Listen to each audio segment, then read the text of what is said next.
Game over.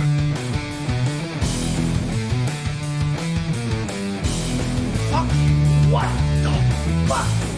Fuck! Who the fuck this fucking... How did you do fucking... Fuck! Game over, man. Game over.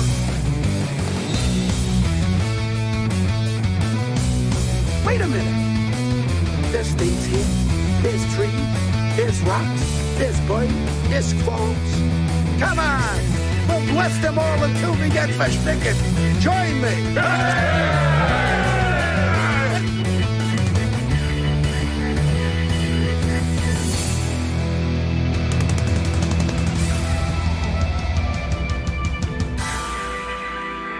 Have you been a good little Nazi? No, you fool, we're following orders. What about you guys? We ain't found shit.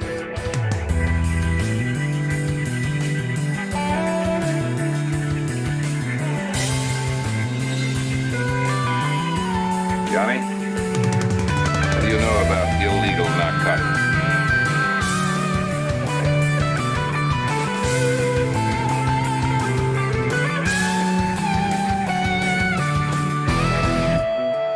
We're all blown to bits. Mind if I pull the underwear out of my crack?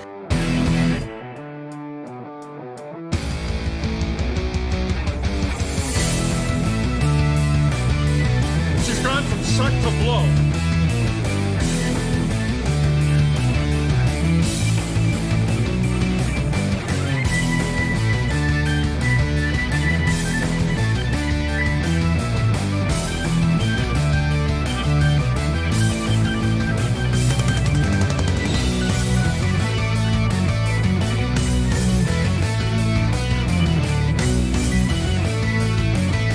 Like a midget at a urinal, I was going to have to stay on my toes.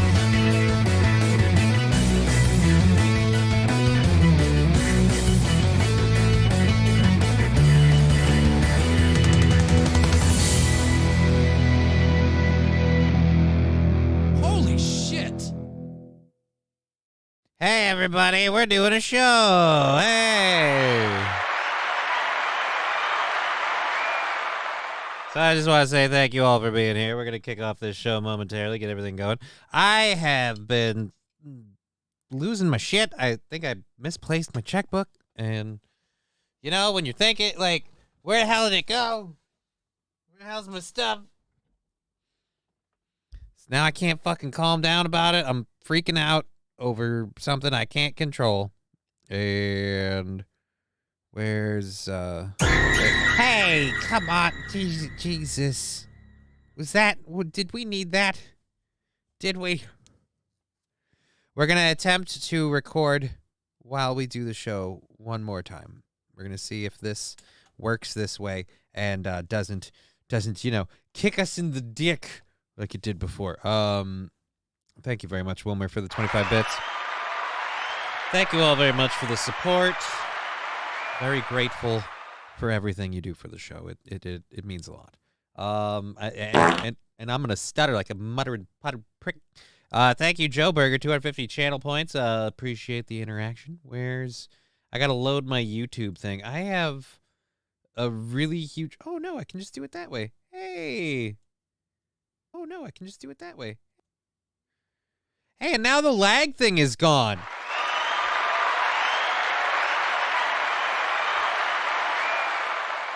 I don't know what I did that fixed it. Just breathe and relax. Like, I'm telling myself that it's gonna be fine. All right? The checkbook thing, gonna be fine.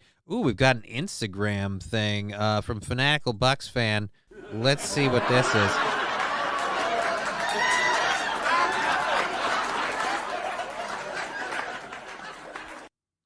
All right, so this is an Instagram link. All right, there we go. Somebody popping off. Thank you so much for the 100 bits. I gotta do my channel trailer that I'm planning to make tonight, hopefully, because like now that I don't have to do a show in the morning, I can focus on doing stuff here tonight, and then I just have to get up at like 9 for other things, and I gotta pay for my car tomorrow. Like fucking goddamn it. Hello, says Sandy Squatch. Well, hello, Sandy. Hello, welcome to the show. So this Instagram thing here was just sent to us by Fanatical Bucks fans. So I have no idea what this is about, and I'm going to say right now, if anyone utters an N-word or anything like that, take it out on that guy. That guy. I don't know. He's not even in the chat window anymore. Fuck you, Johnny. Alrighty. Let's see where this goes. Sits in the shadow over the federal detention center, and they say their incarcerated neighbors are disturbing the peace. First day we move in, my wife and I go out to the pool, and someone starts screaming they want to my wife. Look, there he is. There's the guy. He's saying he's want to my wife. I'm gonna your wife. You heard him right. Inmates from the Miami Federal Detention Center yelling from their recreational space across from Ryan Ray's apartment building. You know how hard it is to relax when someone's jerking off across the way and yelling they're going to your wife? All right, It's this can't be impossible to real. relax. Living in a downtown Miami high-rise say they've been robbed of their relaxation. All right, that's got to be fake. That's got to be fake. All right? The guy's face is blurred out. The thing, it's got to be fake. I'm saying right now, I don't think that's real. I don't think that is real. But thank you. Thank you very much. We've got a bunch of things that we'll get into today. We're going to talk about Jeremy Renner, for those of you that give a shit about that. And I'm going to, once again, nope, that's about the way that goes. Yeah, why not? Fuck me running. Anyways, inmates have a great view. I mean, yeah, the inmates might have a great view if that thing's real. I don't think it's real. I'm sorry. I'm going to say right now, I don't believe that's real. I'm going to say right now, and I'll say it again. 1776 will commence again unless she shows me her titties.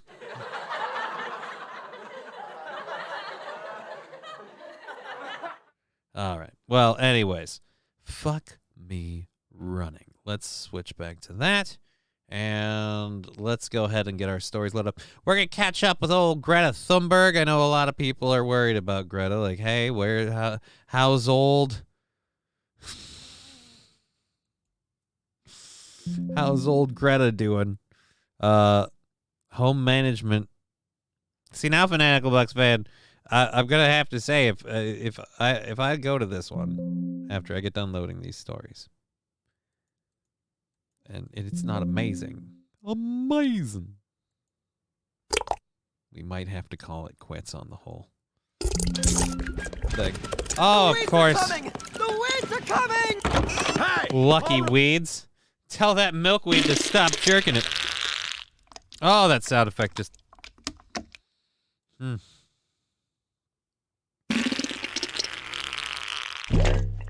Noise from jail. Okay, so, all right, so that bit may have been fake, but it's based off of a real thing. Resident Ryan said can't complain, can't enjoy the pool area anymore thanks to the disturbance. So the time he can use the pool is when it gets sun, which is also the time when the inmates are in the recreation space. Ray took a video on the pool deck. Oh, do we have a video on here? We don't have a video on the pool deck. Nope. Alrighty. So I guess, seems legit, found multiple sources. Look, I'm not saying that story isn't real. I just feel like that video, you know how hard it was jerking it and telling you going to fuck your wife? Like, I just feel like nobody does that in the interview. But yeah, I guess, let me just say right here, I am not too proud to admit I was wrong. All right? I was wrong, and apparently there are people vigorously spanking it to the ladies at that pool. So, ironically enough, in the first hour, we do have a story about some ladies of the evening and where they all happen to be gathered. Spoiler alert, it is not... It has nothing to do with the fact that same city has a, World Economic Forum conference. I just said, why would all of these world leaders and all of these whores be in the place at the same time? What are you implying they're going to fuck? Oh, alrighty. So we've got that loaded. We've got all those. Greta Thunberg, like I said. Call me Michaela saying hello. Hello, call me Michaela. Good to see you. If you missed it, we just recently discovered a story. Which, you know what? I'll play the Instagram video again, and I'll I'll give it another once over with fresh eyes. The building sits in the shadow over the federal detention center, and they say their incarcerated neighbors are disturbing the peace. First day we move in, my wife and I go out to the pool and someone starts screaming they want to my wife. Look, there he is. There's the guy. He's saying he's want to my wife. I'm gonna your wife. You heard him right. All right. That can't be real. All right. Hey, vato, I'm going to fuck your wife. Like, no, that can't be real. That cannot be real. Just.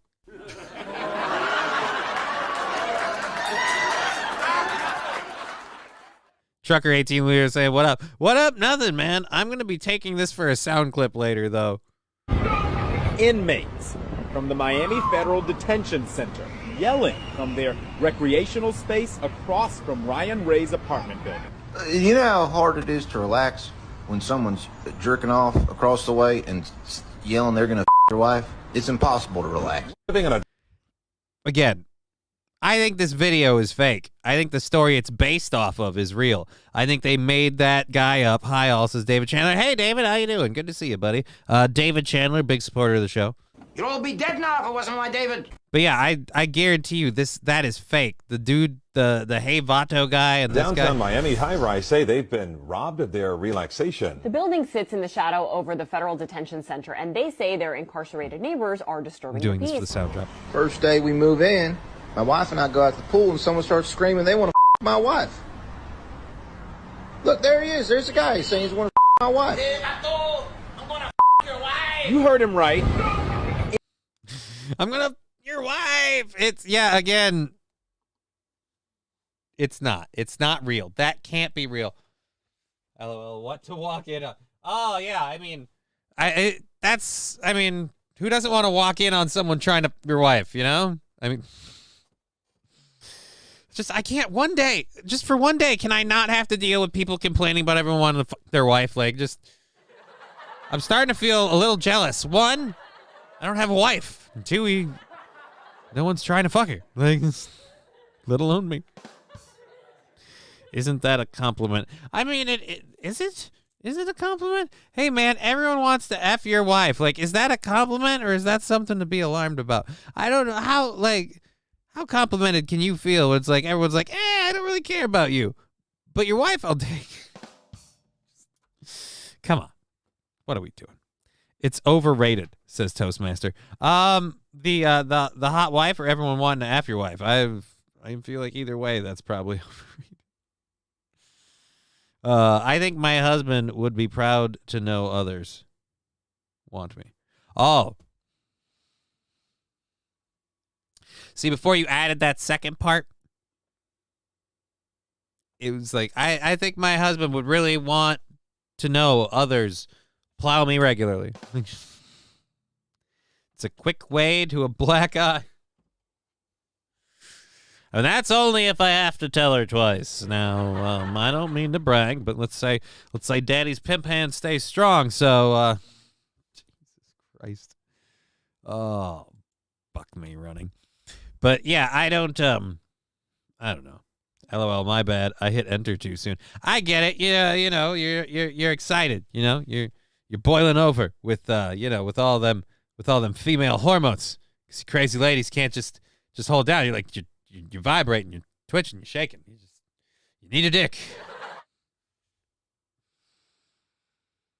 This is why guys can't really speak for women. We just don't get it. And I'm sorry, trans women. I'm talking about you too. I'm sure you've spent a lot of time imagining what it's like. But yeah, let me just rest assured, no. Call Michaela, LOL. I'm all fired up. Yeah, I imagine so. I imagine, as some would say, swamp puss abound.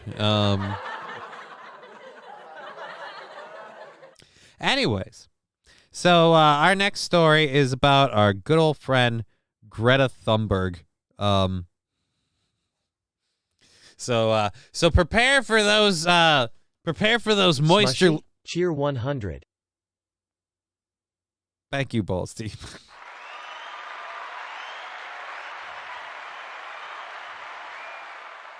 So get ready for that hydration to hit the ceiling. Sit on a sponge, whatever you got to do. Because we're talking about hot to trot Greta Thunberg. That just means you've got to beat your wife a little more to keep her in line. I mean, detained. How dare you? I should have gotten that one.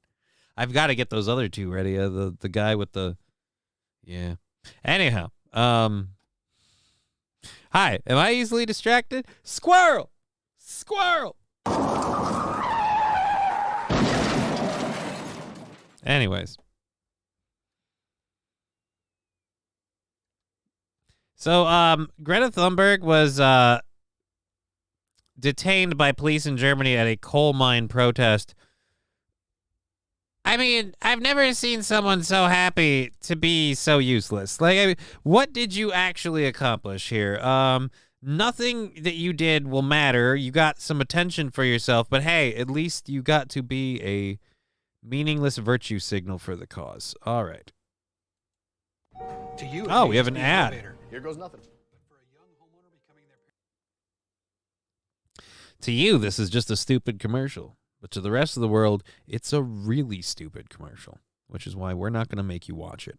Because it sucks. The product it's for sucks. That's why I wouldn't recommend it. Good afternoon, Frankersy 100. Thank you, dear Butch. Very much appreciate the 100 bits. Ad almost over, so I can get into the story here and get back onto the chat. We're going to try that again. All right, this is just into CNN. Police in Germany have detained climate activist Greta Thunberg. I'll show you the video of Thunberg being... All right, this is just into CNN. Zane Asher. I gotta say, man, wrong button. Hey, baby, how you doing? You know, I'm glad that this is a small show that nobody watches, because if it was a really big show, then these kind of overtures that I make would get me into trouble. Because they'd be like, hey, no, back off, cripple boy. Police in Germany have detained climate activist Greta Thunberg. I want to show you the video of Thunberg being carried away there by policemen. There's 3 of them, I believe, carrying her away. CNN affiliate NTV is reporting that this happened at a protest over the expansion of a coal mine. Reuters is saying that Thunberg had actually joined other protesters at the mine on Friday. Chilling new video has emerged of... Good for her, getting a little bit of publicity. Good old Greta. I mean, she didn't actually do anything. And, again, so pleased with herself. Just, oh, yes, carry me away. I'm being useful. Mm-hmm. You know, the carbon that those police officers are expending to carry you around is adding to your footprint, Greta. They were breathing pretty heavy, all right? One of them even farted. It's all your fault. The CO2 is on you. You poor little... Anyways, so there we go. We're going to also catch up on a story we had earlier yesterday. We talked about San Francisco and their big old reparation proposal. She needs to stop eating burgers. She's looking a little thicker. Yeah, isn't she vegan? I mean, I assume that was all zucchini weight. She's just got a face full of pumpkin pie. But yeah, I mean, I don't really care about Greta Thunberg's weight. I suppose the police officers do. They had to carry it. But I mean, she's not really that big, so she's not that heavy, so it's not that big a deal. But yeah, no. She's gotten fat. I will admit, they feed the clones well.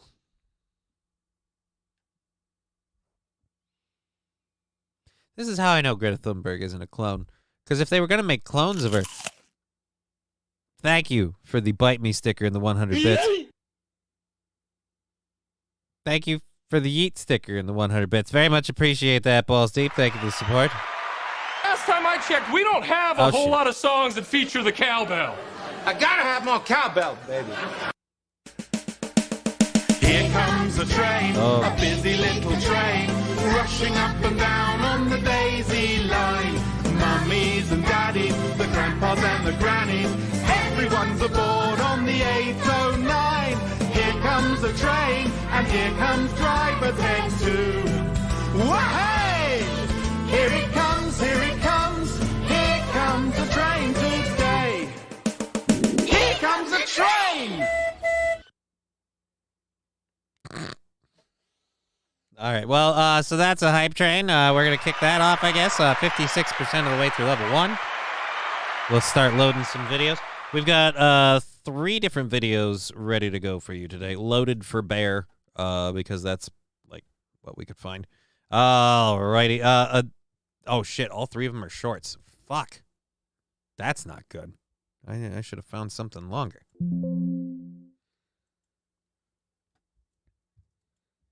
Okay, so that one we're definitely going to do. I'm too hungover for a train, says rear real wheel. Rear real wheel.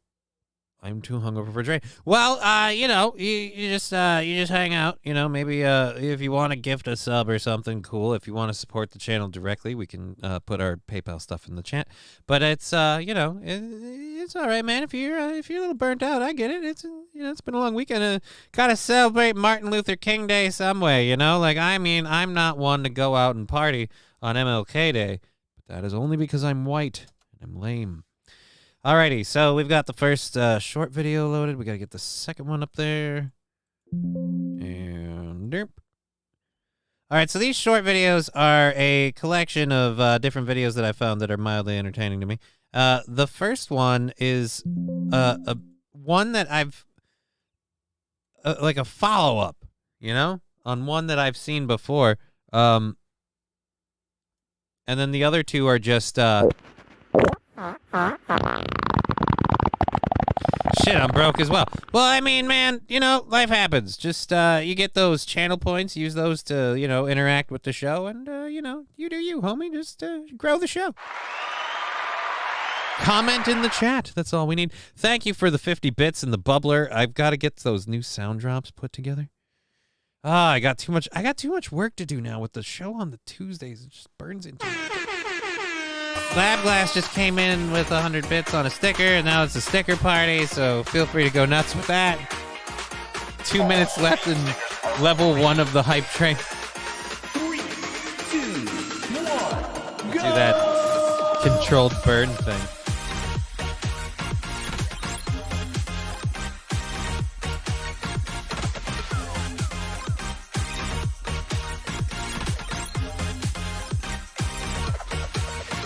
Did I say hi? Oh, I have no idea. Share the links, he says. I shared the links. These are the links for the Venmo and the PayPal. Here's the link for the YouTube.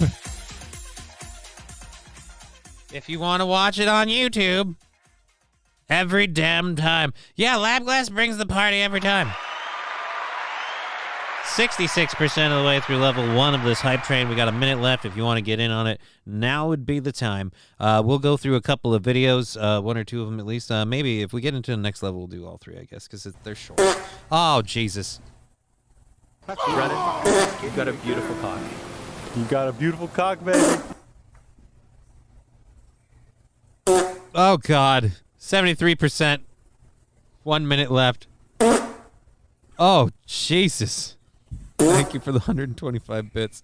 I don't give money anymore because I broke, says Trucker18. Well, then, you know, that's the way life is, man. I'm not going to bother. I'm not going to bust your balls over it. It's all good. Look at all those butt plugs. Yeah, that was a lot of egg chairs, not butt plugs. Those were egg chairs. Speaking of which, update on that. I'm still looking for a way. I'm still investigating what the actual problem is with Humpty, but we're going to be pulling him apart next week, so... Living room. What the hell? I come in and there's a party happening. Typical. Bud Britches, a train kicked off. It's about to end here at oh, shit. Guess what? Balls deep with a tier 1 sub. And the only saving it at the 11th hour. Now I got to do 2 controlled burns. Alrighty, so we got to get this first video going. I'm on the wrong screen. Alrighty. Let's get to the first video. Ahoy, Johnny says, Master Meeple. Hey, Master Meeple, I'll try and get a hold of you after the show. That you asked me to get a hold of you, and I will try to do that after the show today. I finally will have time. I got the tax stuff done yesterday. I got to do a whole bunch of shit tomorrow, but we'll see. All right, so our first video that we're doing for the...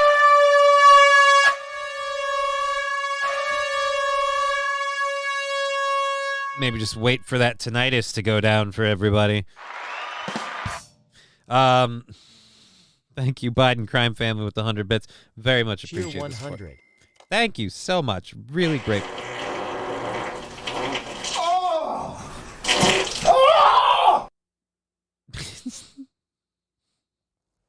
It's just a seashell seahorse party. Why was I not invited, brother? Party 100. Thank you for the 100 bits. I didn't know. I mean, they came at me. They're coming right for us. All right, so this guy up top has made a video or two that I've laughed at before, and I think they've actually been on this dude's channel, the real hilarious thing. But I enjoy a good storyteller or someone who at least can entertain me with just about any story, and this guy seems to be that person. Oh shit. Be the last update for a little bit because the kids are... Can we reboot this? Can I go back? Can we go back? Yeah. On Christmas break for 21 days. So all you good people out there who enjoy having money and love peace and quiet, if you would just send up a prayer for us parents, we're going to need it during this difficult time. Well, Control bird number one. Today, and she's like, Daddy, you only need to buy one present because I'm not with Jackson no more. I'm like, well, what happened with you and Jackson? She said, I don't know, Daddy. I'm just mad at him. Why are you mad at him? She said, I don't know, Daddy. I just feel like something inside of me is telling me that he did something and I need to be upset. Huh? Scoot, to make that make sense. She's like, Daddy, I don't have to explain myself to you. If I don't want to be with him, I'm not going to be with him. Just get the gift for Noah. First of all, you going to watch how you speak to me. I run this house when ain't nobody home. Yeah. I'm going to tell you right now one thing, little girl. I'm not finna buy Noah no Christmas presents. We both know I'm lying, but it sounded good at the time. Yes. It sounded good. Okay. So this is the latest on the... And this is the beautiful thing. I think he's doing this from the passenger side of the car. Thank you, Lab Glass and Wilmer, for the 100 bits and the 125, respectively. The fart that just keeps on going. Alrighty. So this next video, I don't know how these things came through on my my YouTube feed, but here we go. This one was pretty amazing. I feel like a few of us might know the person in this video. You know your boyfriend won't cheat on you without telling me how you know your boyfriend won't cheat on you. All right, she's definitely out of his league. Austin, what's your best Pokemon card? It is my shiny Charizard V from Champion's Path. Tell me how you know All right. your boyfriend won't cheat on you. That can't be your boyfriend. That cannot be your boyfriend. I say boo. Boo. Boo this man! It's a one more day, says Lab Glass. Well, it's 50% of level 2 of the hype train, so you pop one more as much as you need to.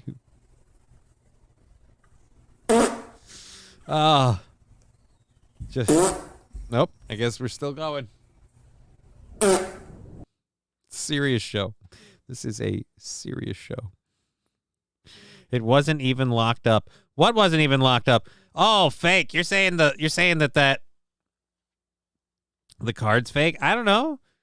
It's a glass display case in his room. I don't know. How am I supposed? I'm not a Pokemon guy. My wife would show all of my Spider-Man figures if she made that video. Yeah, see, I don't even need like a wife. I just put all of my stupid toys in the background. Like, I mean, I've guaranteed that there won't even be a woman in the picture because I've already been like, look where my love is. It's in plastic toys. They're all so special to me. Thank you very much. That train finishing there at level 2. Thank you so much for all that support. Very much appreciated. Again, we're going to be doing overtime anyway because I'm pretty sure we are still very well off at this point for our setting. Well, that's a weird number. That can't be right at all. All right, I'm going to go ahead and just assume that something's going on with old Twitch. I want to say we're ahead of our goal, but I guess I can't check on that information right now. Now that's going to make me super nervous, like, for the rest of the day. You guys are dicks. Why? Why is not enough data for us to display? I feel like that's a mistake. There should be plenty of data for you to display. All right.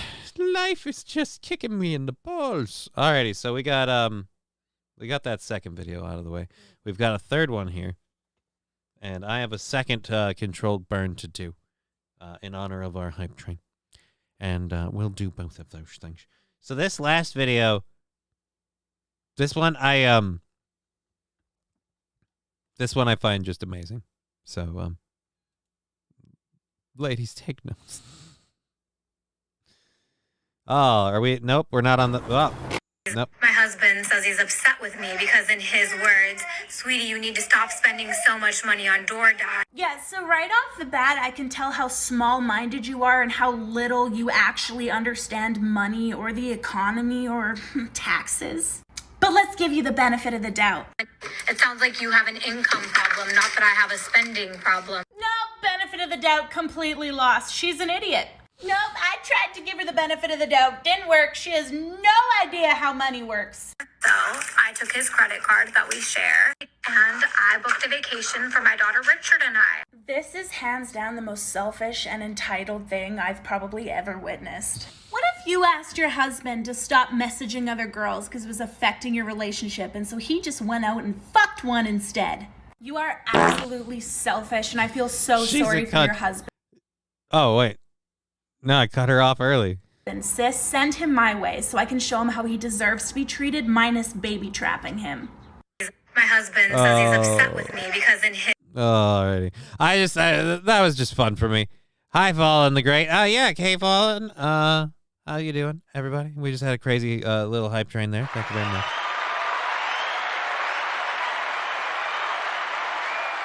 Her daughter, Richard. Yeah. I'm going to say that I don't have a lot of hope for that lady. Jesse saying hi. Hey, man, how you doing? Good to see you. Good to see you. Oh, we still have that second controlled burn thing we have to do. Well, fuck me. Shit. I am here, says Jesse. Well, we were waiting, and now the party has begun. So, all right, there's our last video for the hype train thing.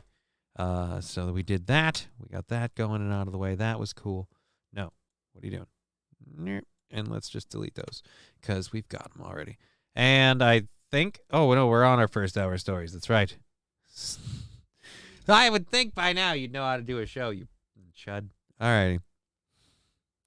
Rusty Grammar saying, follow, what's up? Yeah, everybody getting it, everybody? The stream on the multi-stream. And all the other chats. Alrighty. I think it's all working in there now. It should be coming through from both sides. I've got the latency low on it on each end. Might turn the latency back up a little bit on the YouTube thing in case it doesn't look good, but I'm looking at it on this end and it looks beautiful. Yeah, no, that's good. I don't know why we'd have a problem. Alrighty. This next story is again follow-up from yesterday. We talked briefly yesterday. Me neither at Rusty Grammar. It's cool to see all the comments. Yeah, it is cool to see all the comments. That is just great. He's on YouTube. Rusty Grammar. I have no idea what YouTube is. Well, it's a thing. David Chandler. Oh, no, I missed the train. I wasn't... You weren't shit? Or you weren't shitting? I don't know, but yes, the train has come and gone.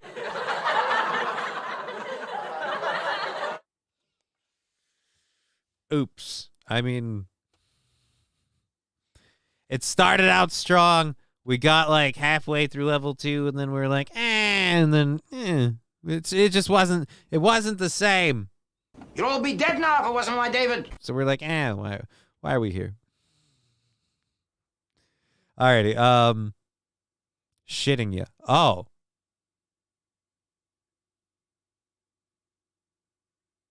Oh, I wasn't shitting you. Oh. Don't ever take anything from both ends, Johnny. What? When was I? There he is. I was on Rumble, lost without my... His name is John C. Redbeard, pimp's gotta poop too. Yo, you keep this pimp hand strong with protein, but that means you are live in a log. And I could almost not get that out. That is abysmal. Alrighty. Thank you for the 50 bits, balls deep. Really appreciate that. Okay. Thank you, Dear Butch, the 250 channel points. Let's keep on going. As I said, we're going to get back to a story that we talked about. Maybe. I am a whore. Thank you for the 100 bits. Yeah, we're going to get back to a story that I was talking about yesterday. We talked about San Francisco. I'm going to get to this goddamn story if it's the thing I do. We talked about San Francisco and their $5 million reparations proposal. Well, back over here in my safe space, says Rusty Grammar. Well, I'm glad you're where you feel safe. You should be where you always feel safe. Alrighty. Okay. Where was I? The story. That's right. We're doing a story. Alrighty. So Byron Donalds is slamming San Francisco's $5 million reparation proposal. And if you don't know who Byron Donalds is, he's a Republican. But he's also a black Republican, so you can't just say he's racist because that would sound dumb. Although I guess you could nowadays, because I guess anyone who doesn't agree with you is somehow secretly hateful. Republicans call San Francisco's reparations proposal a distraction to cover from the incompetence of local Democratic leadership. Florida Republican Representative Byron Daniels slammed the city of San Francisco's new reparations proposal, giving longtime black residents $5 million and wiping away their debts as patently unfair. Donalds blasts the new proposal brought up by the Coastal California Cities Committee on Reparations that would give the beneficiary residents a 7-figure payday and total debt forgiveness due to the decades of systematic repression faced by the local black community. San Francisco's reparations proposal is patently unfair and nothing but a distraction to cover for the incompetence of the local Democratic leadership, Donalds told Fox News Digital on Tuesday. So rather than focusing on lowering the cost of living, a historic homelessness crisis, the opioid epidemic, or even the record levels of crime plaguing their city, San Francisco's Democratic city leadership would rather divide their constituents further under a pretense of racial equity, Donalds continued. Donalds' comments come as San Francisco weighs the Reparations Committee's hefty proposal. The San Francisco African American Reparations Advisory Committee, which advises the city on developing a plan for reparations for black residents, released its draft report last month to address reparations. Not for slavery, since California was not technically a slave state, but to address public policies explicitly created to subjugate black people in San Francisco by upholding and expanding the intent and legacy of chattel slavery. While neither San Francisco nor California formally adopted the institution of chattel slavery. So we're going to just keep going, while they didn't technically do it, they're going to pay for it anyway. I really want to know one single black male that thinks this isn't complete bullshit. What, just buying them outright? I mean, I'm sure a lot of people are like, I'll take that money, and more power to them. If the city's going to cut you a check, I guess, take it, you guys. What are you going to do? But, yeah, I just, I mean, debt forgiveness, I could understand, especially like student loans and shit. That I could understand. But I don't know if just cutting them $5 million is going to solve it, you know? I don't think that'll be a thing. But anyhow, the draft plan includes a long list of financial recommendations for black. All right, a lump sum payment. We've covered that. To be eligible for the program, we've covered that. President Biden attacked Republicans on Monday as being fiscally demented. All right, you can't. No, Joe. No, Joe. Move this man! You can't call anyone fiscally demented. We're in a recession that you very much helped fuel. And you're like, you know what we should keep doing? Print money and send it to Ukraine.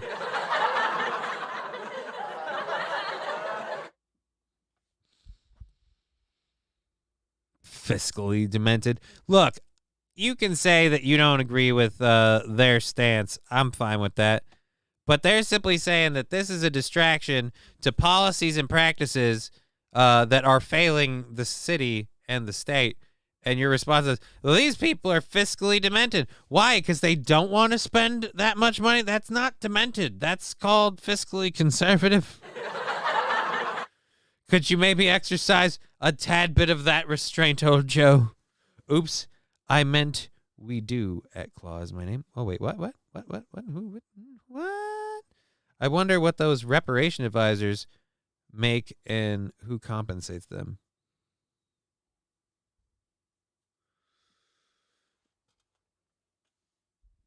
Well, yeah, I think, well, if you live in the city, just think how much Doritos and John Hahn. No.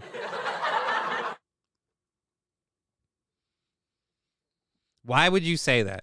Why would you just assume that they would be Doritos and purple drink? That sounds very, very derogatory.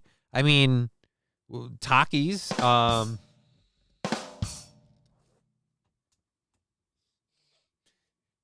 Kool-Aid. No, I feel bad. All right. That's stereotypical and derogatory, and that's not okay. Especially in jest as something, said on the ether of the internet where everything has meaning. Alrighty. So yeah, Byron Donalds, not a big fan. Donalds fired back at Biden during a Monday spot on the Jesse Walters primetime, where the Florida congressman and member of the House Financial Services Committee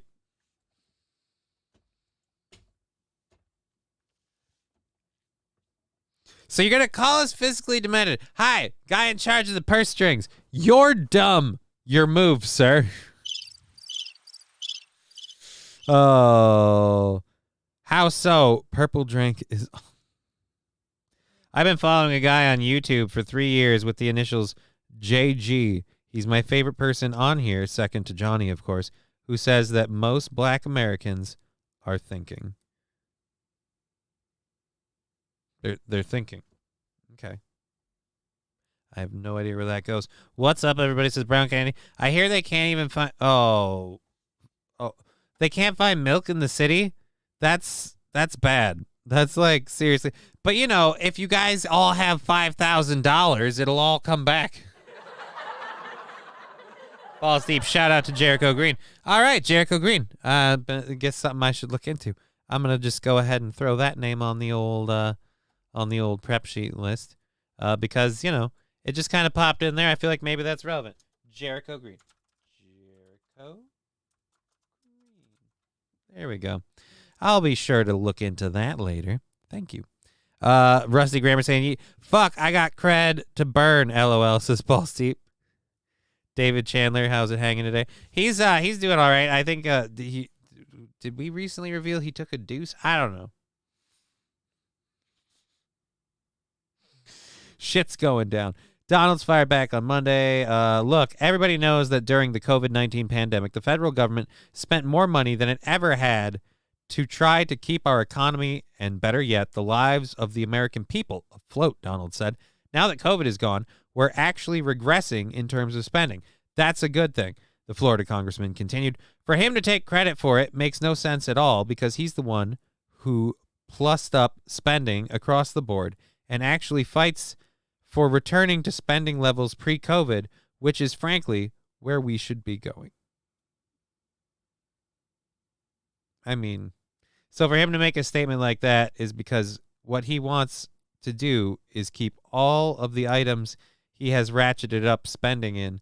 He wants to keep those in place as opposed to doing the smart thing, the responsible thing, the fiscally sound thing, which is examining spending at the federal level so we can get our debt under control, our inflation under control, which he caused, by the way, and let the American people thrive and prosper.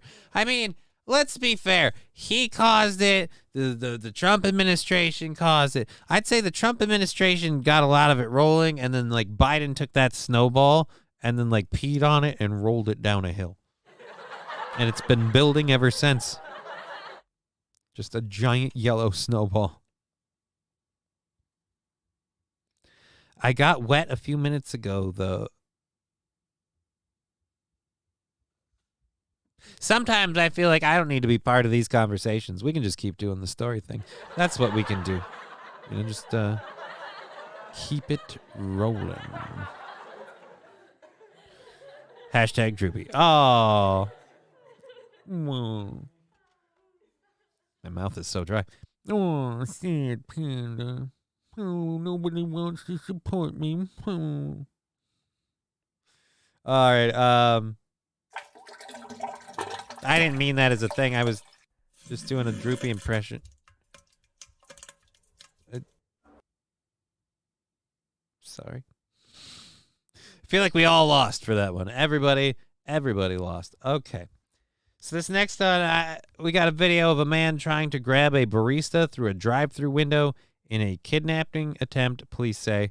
The suspect has a tattoo on his left forearm that appears to read Chevrolet. Police in the Washington town of Auburn said. This is surprising.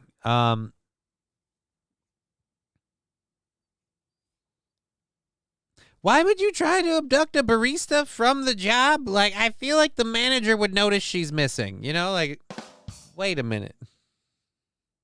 Didn't I have an employee here? Oh, no. She just took a break. Yeah, she's on break. I've been to the town of Auburn in Washington. Sandy Squatch, how is Auburn of Washington? Because I'm guessing it may have taken a step back since you've been there. Where was Chevrolet JB, says Slab Glass. Good question. We can order baristas? Yeah, dude. I paid for her. Trucker 18-wheeler. I'm wet right now. That sounds like a promise that I don't want to have anything to do with. Nothing whatsoever. I'm just a guy doing a show. Okay, so we don't have... All right, it's 9 seconds of video. Wait a minute. What? Let's pause it for a minute. Let's do this. Let's do that. There is no audio. So, all right. All right, so he's grabbing her. He's still trying to... Fuck it. Fuck the money. Dude.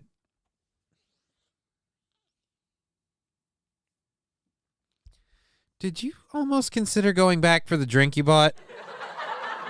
Because she handed you the cash, but she didn't give you the beverage. And it really looks like you thought about either stopping to pick up the cash or going back for the beverage. Either way, what's the end game here?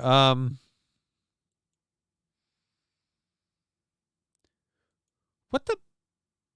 Was that a belt? What, if you leash her, she's yours? I don't think...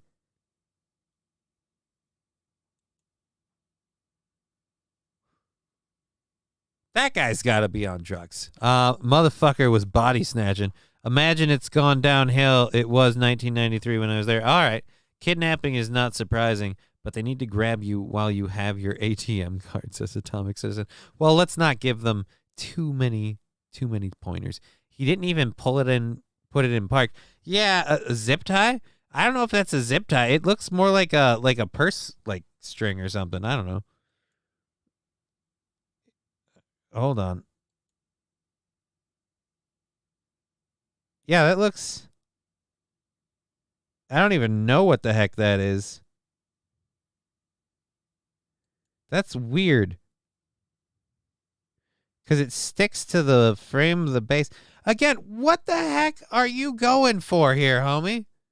None of this looks good for you. This is why I never pay with cash. You know, if you pay with a card, they know you're not up to anything hinky. You're leaving a paper trail. That was a zip tie? I don't think that was a zip tie. I do not think that was a zip tie. Fuck it. Fuck it. It's $5. Is it though? It's gotta be more than $5, because if it was $5, why wouldn't you just give him $5? Hard to tell with that lighting. I'll say it is hard to tell, but it is also remarkably dumb that you would try this in the first place. She was probably a porker and he couldn't pull her through the window. Gotta abduct those skinny girls. All right. Look, I'll be the first man to grade a lady on her looks, but we don't get a good solid look at this lady. 1, 2, that's not a porker. That's not a porker. Arm, face, No. No. That is not a porker.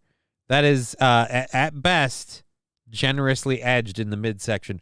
But I wouldn't say even there. I mean, that looks like a toned arm. It's a blackjack. Did he try to knock her out? I mean, if it had like something on the end of it, that's a good old giant zip tie. He had murder in mind for sure. Hot baby, bro. I don't know what you're talking about. Anyways, and yeah, so she backs off and gets in and closes the window. And at this point, he's getting ready to go. Like I said, I don't think she's a porker. Should have got a van and a couch.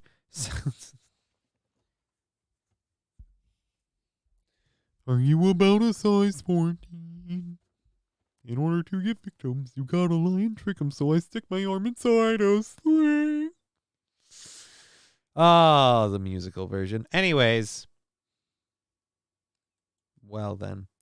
Do we have any more? The Auburn Police Department posted the video on the Twitter page and asked the police for help identifying the man.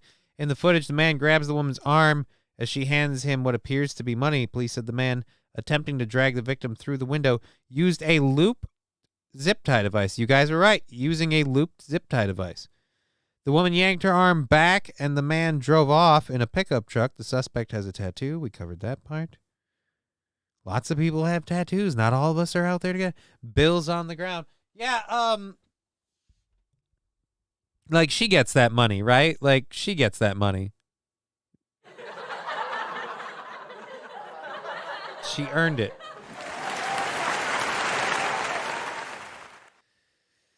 Motherfucker is sick in the head. Yes, I am sure that was not the thinking of a rational man. Definitely not. I mean, whew. Who thinks there isn't cameras at these things anymore? And why does my voice always have to crack like I'm freaking prepubescent? Alrighty. So we're coming up on the end of the hour, which is nice because I have one last story for us here. It turns out a bunch of high-end prostitutes are in Davos, Switzerland, at the same time as all of the world leaders are gathering for the WEF, World Economic Forum, meeting. It's just, a complete coincidence. It's just a complete coincidence. Nothing to see here.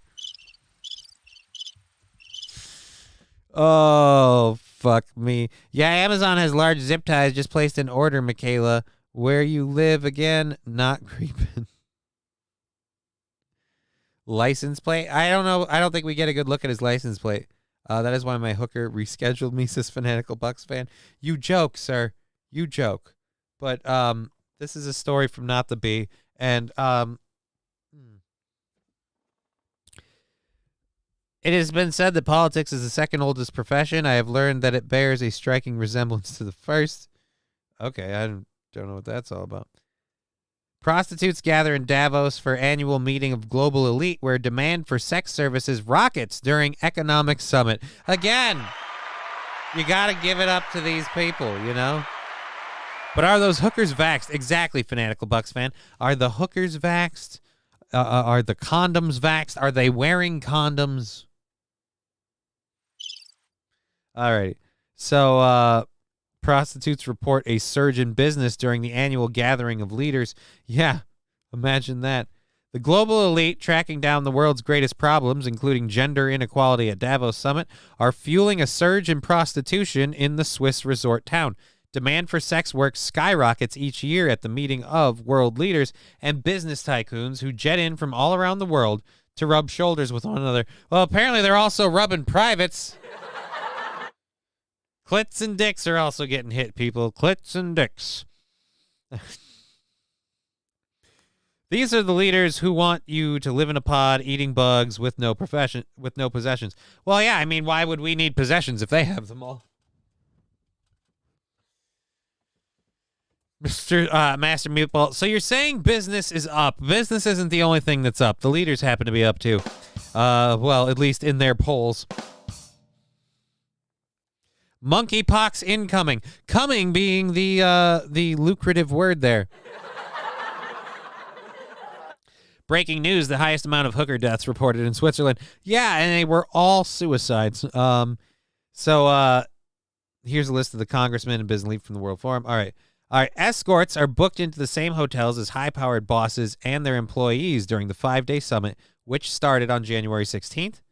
All right. One sex worker named Liana said she dresses in a business attire so she doesn't stand out among the executives, despite prostitution being legal in Switzerland. She told Bild she regularly sees an American who visits Switzerland multiple times a year and is among the 2,700 conference attendees. Liana charges around €700 or $760 for an hour, and around €2,300 or $2,500 for the whole night, plus travel expenses. That is some expensive puss, my friend. The manager... I really have to grab a drink after this. God damn. The manager of one escort service in Aargau, 100 miles away from the summit, said she has already received 11 bookings and 25 inquiries and expects many more to follow this week. She told 20-minute men, one at a time or all at once. Some also book escorts for themselves and their employees to party in the hotel suite. You know, some of these whores are just passed Cheer around like 100 party that favors. Poor housekeeper, literally drowning in cum after they leave. The frickin' doors open to the hotel floor, and it's like The Shining, only instead of red, it's just a wall of white. We all know why. Alrighty. That is disturbing. I can't keep looking at that. That is disturbing. All right. Okay. Greenpeace International also blasted the use of corporate jets that ferry in bigwigs, saying such carbon-spewing transportation smacks of hypocrisy for an event touting its push for a greener world. It said over 1,000 private jets arrived and departed airports serving Davos in May. You can't travel. You can't eat meat. You can't use a gas stove. You can't say a man, or you have to say a man is a woman, but they get to do all of that shit. Yeah, I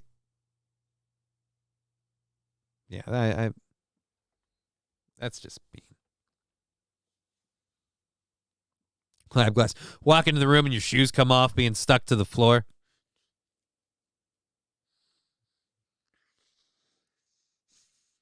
It's like Mission Impossible to clean the room. You're like hanging from the ceiling like Tom Cruise. What are you doing? Just trying to keep the cum off me.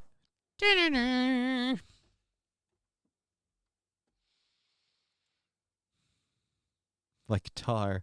Like, oh, like. Why is there always a paper mache swan on the bed made out of a towel? It's way too stiff.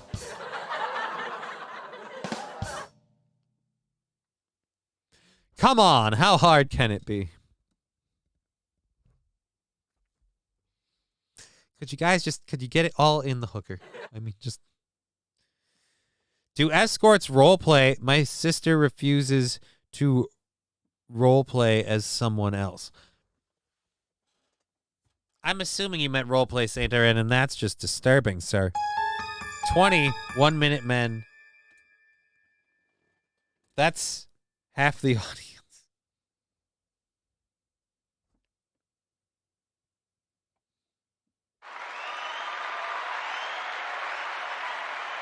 Is he right?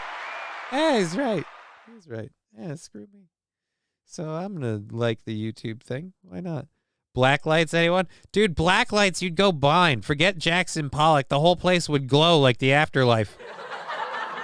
In fact, so much semen was sacrificed, you could say it is a form of afterlife in there. Pretty hard, Johnny Rock. How dare you, sir? I still want that man to give up the name Johnny. He's old and nobody listens to him. So he should not be able to call himself Johnny. He can call himself John Rock, John Lastman, whatever he wants. Johnny is not his name. Count them out, fellas. I'm number 1. Well, I mean, why do we have to do that? Why you got to pull people into this and put, like, you know, put us on trial? Why do I don't got to answer any question. What are you talking about? All right, let's go ahead and load our next story. We're going to catch up on Jeremy Renner.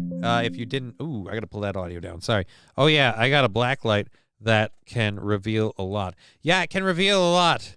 And let's just say some things can't be unseen or unsmelled. All right, let's get that up. We got to do this one and then pause it because I'm sure it will autoplay. Yep. All righty. So, all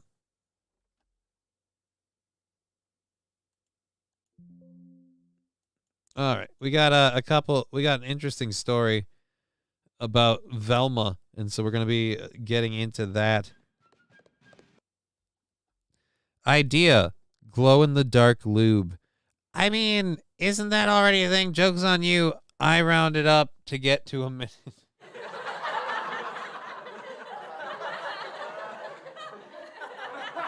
So you're saying you're a 52-second man. I know somebody who can relate to you. I'm a dick. Anyways, all right, so that's all of our second hour stories loaded. So like I said, we're going to talk about Jeremy Renner. We've got a man arrested for something rather insane. And, yeah. It's just weird. All righty. At Master Meatball, break open a glow stick, problem solved. What if, I mean, that can't, it's got to be safe for her, though, right? Like, we're concerned with that, are we? I mean, I thought we were. But what do I know? I'm single by myself. Alrighty, so the first thing we're going to get into is, like I said, Jeremy Renner. This is just a brief catch-up for those of you who aren't aware. Jeremy Renner was in an accident, like, on New Year's Day, and it left him in critical condition. Apparently his snowplow vehicle that he had, like, was going into drive or something like that, and he went to go stop it, and he got literally run over. Anyhow, actor Jeremy Renner tweeted from his home in the hospital more than 2 weeks after he was crushed in a snowplow accident. The Marvel star had been hospitalized since New Year's Day when he was injured by the snowplow while clearing a driveway near his Nevada home, leaving him with blunt chest trauma and orthopedic injuries, his publicist previously told CNN. Monday night, the mayor of Kingston star replied to Twitter post from the show, writing, "Outside my brain fog in recovery, I was very excited to watch episode 201 with my family at home. Season 2 of the show premiered Sunday. During his lengthy hospital stay, Renner underwent 2 surgeries. Or Renner, not Rayner. Underwent 2 surgeries and was treated in the intensive care unit. A 911 log obtained by CNN says Renner was completely crushed under a large snowcat vehicle, and he has extreme difficulty breathing." And it goes on to read that his right side of his chest is collapsed. Upper torso is crushed. Renner's snowcat, an engine-powered machine used to clear snow, started to roll away while Renner was not in the driver's seat. Oh yeah, we know about that. I think if I heard it correctly, he lost his leg. What the heck is this? I don't want that right now. Whatever your stupid ad bullshit is. So yeah, I think he lost his leg in this whole thing too. So I have no idea how that's going to go for him. Damn, bro, says Jesse Dunn. Yeah, Hawkeye's handicapped now.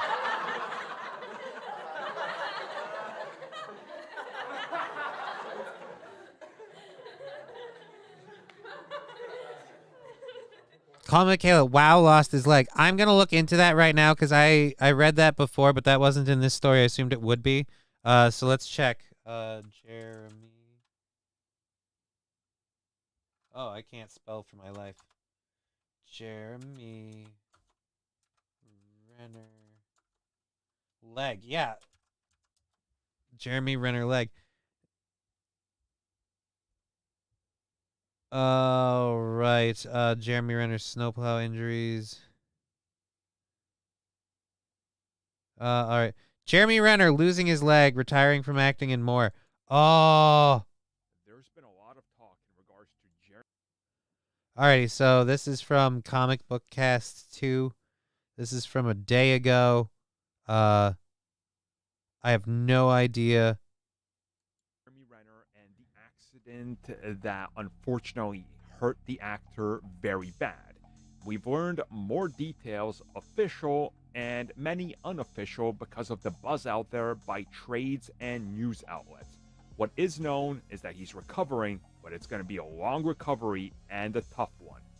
What's not known is anything else that's been reported that's caused mass hysteria among fans.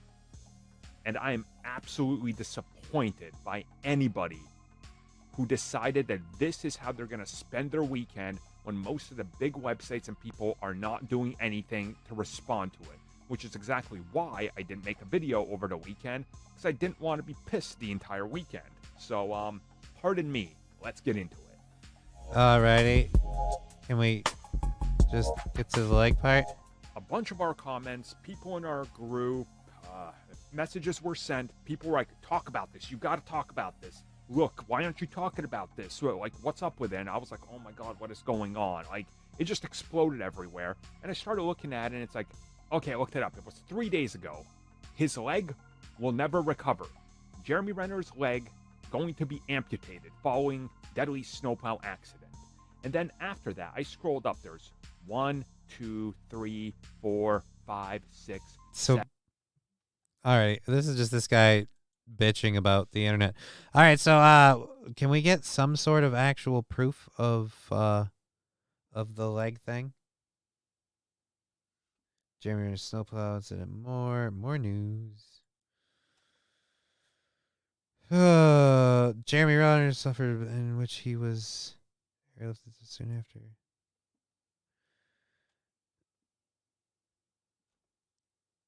Jeremy Renner is missing his happy place following leg amputation rumors due to freak snowplow accident. Jeremy Renner is slowly recovering in the hospital. He's been hospitalized in the accident, which happened. Like, oh man. Alrighty. All right. So they don't. Soon after the incident, rumors started that Renner might lose his leg after an insider revealed to Radar Online that there are doubts he will ever be able to walk right again. His sister, Kim Renner, shared that the Vault star is recovering and that the family is happy to see progress in his recovery. Renner's also shared updates regarding his health condition, and his recent Instagram story shared that he is missing his happy place. Yeah, that doesn't...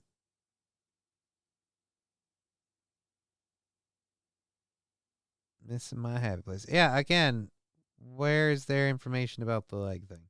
So I keep hearing that he's going to lose his leg, but I don't know. All right?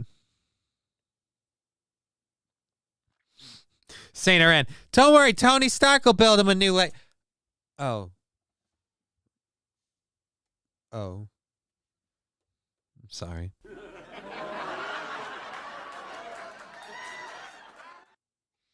All rumors, says Fat Conan. Yeah, so now we don't know anything for sure. I guess I'm just always yearning that more Hollywood people are handicapped. They can leave the door open for me. Oh, yeah. So I mean, he might be losing his leg. If only Thanos was had a snowcat. You know, it has been said that before they airlifted him to the hospital, Renner looked at his snowcat and said, "You should have aimed for the head." Oh. See, because it's... Yeah, forget it. Fuck me. Anyways, let's get rid of that. We're done with that story. This next story is insane. I have no idea how this happens. But we have a video. An Indiana father, I'll believe it when I see... Oops. Oh. Fat Conan, him and Luke Skywalker can start a club. What are they going to call it? Club Foot? Or the Hand Club? Oh. Anyways. So, this next story is ridiculous. A man is arrested on live television after his toddler son is seen roaming through a hallway with a gun. Let's get this all the way up there. Now, I'm worried there's going to be an ad when I start this. So we're going to go like that. And we're going to go like, dude, nerp. So, the Stump Club. The Stump Club's not a bad one. I could go for the Stump Club.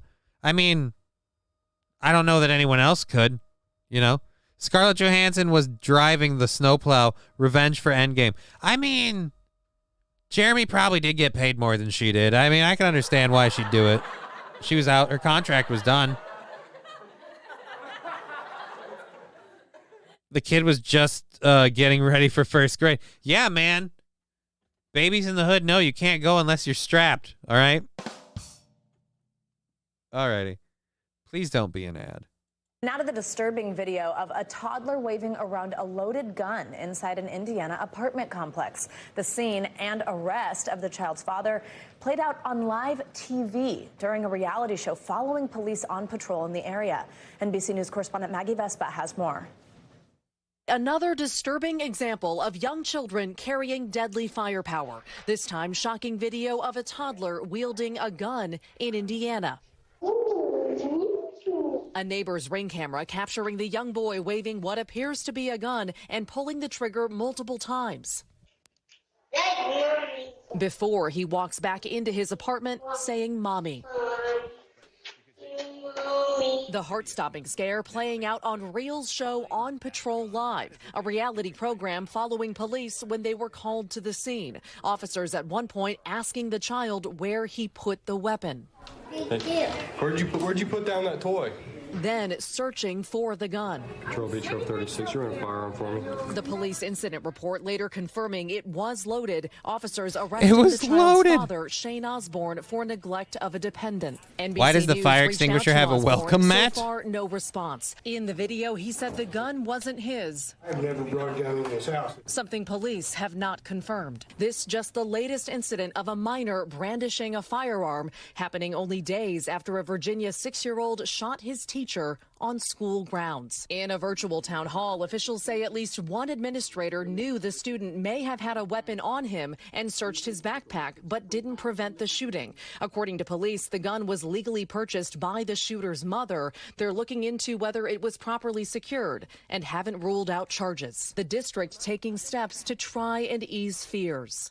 Damn, bro. Metal detectors will be in place and used for all students, faculty, staff, and visitors. School there remaining closed for a second week. Advocates argue the incidents highlight a widespread risk. Nationwide, the number of school shootings per year has risen steadily since 2010, with a sharp spike in 2021. The last full With a sharp spike in 2021. You don't say.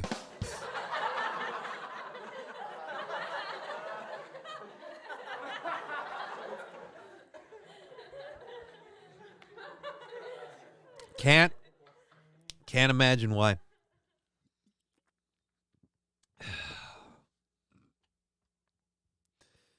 That kid in a diaper is about 3 feet tall. The point is, How's his aim game? You know what I mean?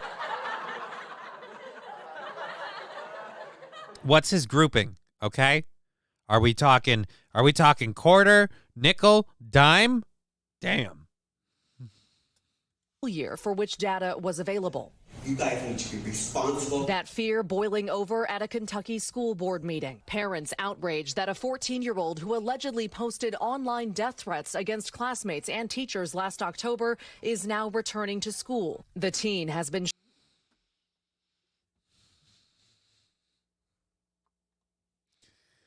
Let's just bring him back. All right. Okay, guys. Don't have kids, okay?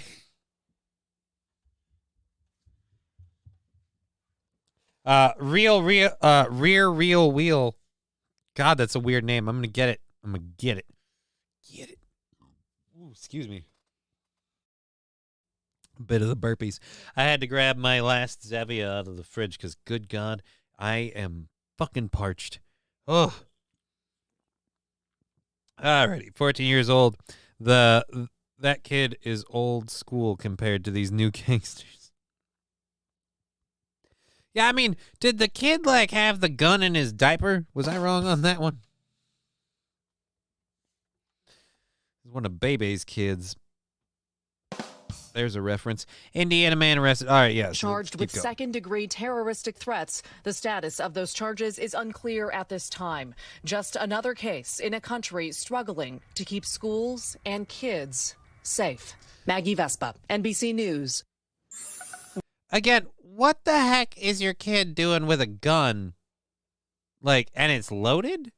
I mean, had 2 kids, but somehow dodged that bullet. Oh. It's an interesting choice of words there, sir. Dodged that bullet. The father said he did not feel good and was sleeping.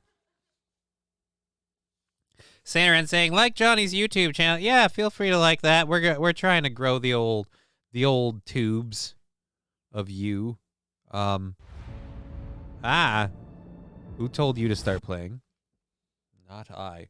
Alrighty, toddlers attempting to chew. Yes, so we've got that. Okay. Haha, good for you, says Jesse Dudd. I mean, exactly. Mine's in a safe. I mean, you shouldn't. I don't care if you want to own guns legally or illegally. If you have kids in your house or you know you have kids, there should be no way they could get at them at all. Like, whether you think they're a toy or not, whether you're a responsible gun owner or not, the kids should not get access to the weapons. Ever. The story is going to be used by gun grabbers to imply that all gun owners put their kids in this kind of danger. I mean, yeah, everybody always grabs a story that reinforces their stereotypical beliefs. But and that's the thing. This guy is saying the gun wasn't his, so technically he's not even a gun owner. But if that gun wasn't his, and he isn't the gun owner, or even if the gun's just illegal and it is his, whatever, the point simply being, if guns are more banned, incidents like that won't go away. They'll just always be with people with illegal guns.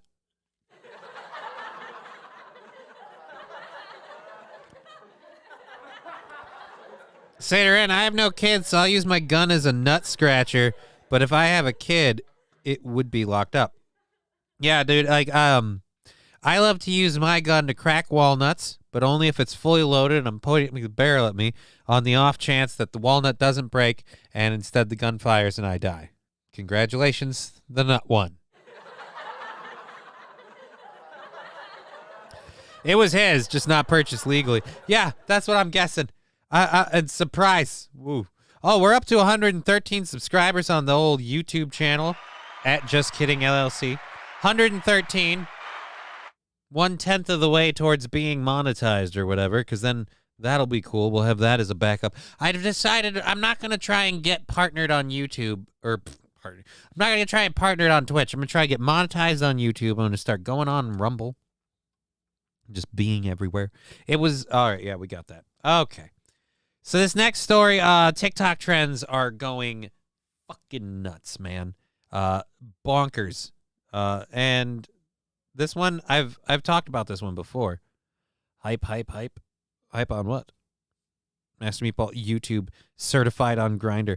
I can't get certified on Grindr. Isn't that for like people of the homosexual persuasion? Because I happen to be of the authority that I am not gay. Last I checked, my dick liked the ladies. Right, there we go. Control C, and then Control V. Oh, damn it. So it's at Just Kidding LLC on the YouTube. At least that should be all you should have to do. Otherwise, I can go back to the video that we were on. And here's the link. Control C and Control V. God damn it, Johnny. Here's the link to the YouTube channel doing the show live right now.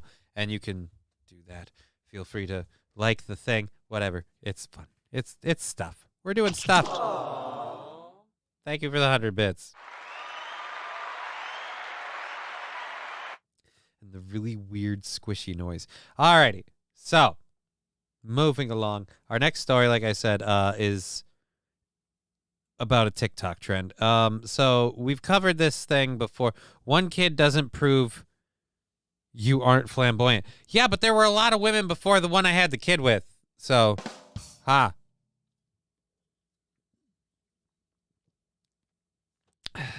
Plenty of people have tried, my friend. It ain't gonna happen. It ain't gonna happen. Just let it go, buddy. Just let it go. What the fuck is just a... What the fuck about what? I have a kid. Is that weird? I'm sorry. I have a small person that I technically genetically deposited to. But how many after? After the kid? One. Yeah, one. What can I say? When you roommate with the mother of your child, it puts a damper on that whole dating thing. It makes it a bit awkward, you know? You want to see my cracker? Nobody has for a while. And as far as looking at yours, I've got a lot of shit to do after the show. Anyway, TikTok challenges, God damn it. That's what we're talking about. TikTok challenges. Just a fair warning, this story does involve an issue of similar to suicide. And if it bothers any of you, you've been warned. Argentinian girl, 12 years old, dies after attempting TikTok challenge, according to reports. A 12-year-old Argentinian girl reportedly died after attempting a deadly choking challenge popular on TikTok. We are inconsolable because we gave her so much love. The victim's aunt, Laura Leque, told Jam Press of the tragedy that happened on January 13th in the city of Capitan Bermudez, Santa Fe Province. All right.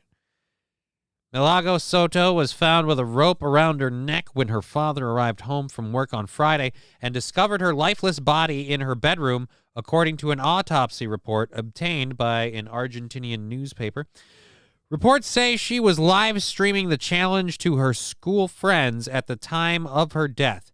She had tried the challenge twice successfully, but failed to remove the noose on the third attempt, according to Jam Press. Soto's aunt claimed the student had received a WhatsApp message with the link to the challenge after getting bullied at school. I believe someone encouraged her to do it, the bereaved relative stated. She suffered a lot with bullying. Also known as the Blackout Challenge, that depends on which website you go to.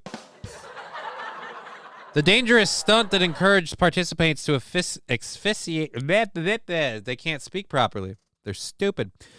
Encourages participants to asphyxiate themselves until passing out, was accused of killing at least 20 kids since mid-2021, the Daily Beast reported. Experts have warned the viral video trend can result in fainting, brain damage, seizures, and worse, according to the New York Post. The media outlet reports TikTok is facing wrongful death lawsuits after two California girls fatally hanged themselves after watching blackout challenge videos on the social media platform. TikTok did not respond to a request for comment from the post. In the past, the streaming platform has denied responsibility for the ongoing issue, saying choking game injuries from young people long predate the blackout challenge. Meanwhile, TikTok users are encouraged to flag anybody engaged in the challenge by clicking the symbol that says report, the post states. Wish they all could be California girls. What, you mean dead? Can cause blood clots and it becomes loose. Say hi to God.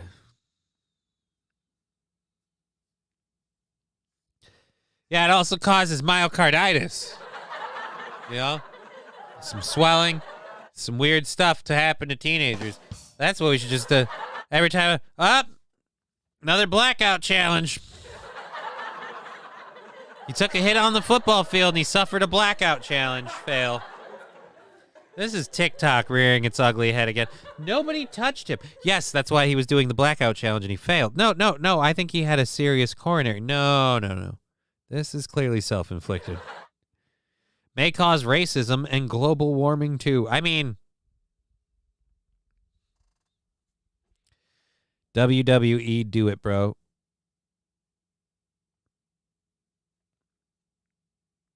Swelling, dizziness, sounds like I'm having a stiffy. All right, so all the blood's going to go to your dick, right? Because none of it can get in your head. You're choking that part off.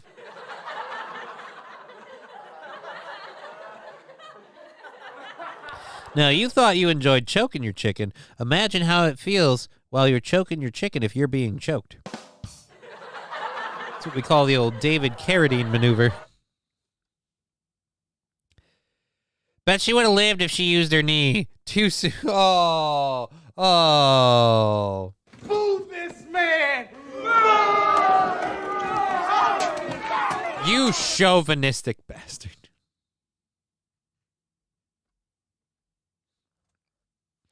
Imagine if they told the truth. Mass hysteria would take place. I mean, why?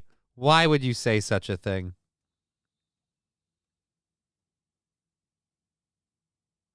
All right, sorry. Sometimes weird pictures catch my eye because I am very susceptible to clickbait.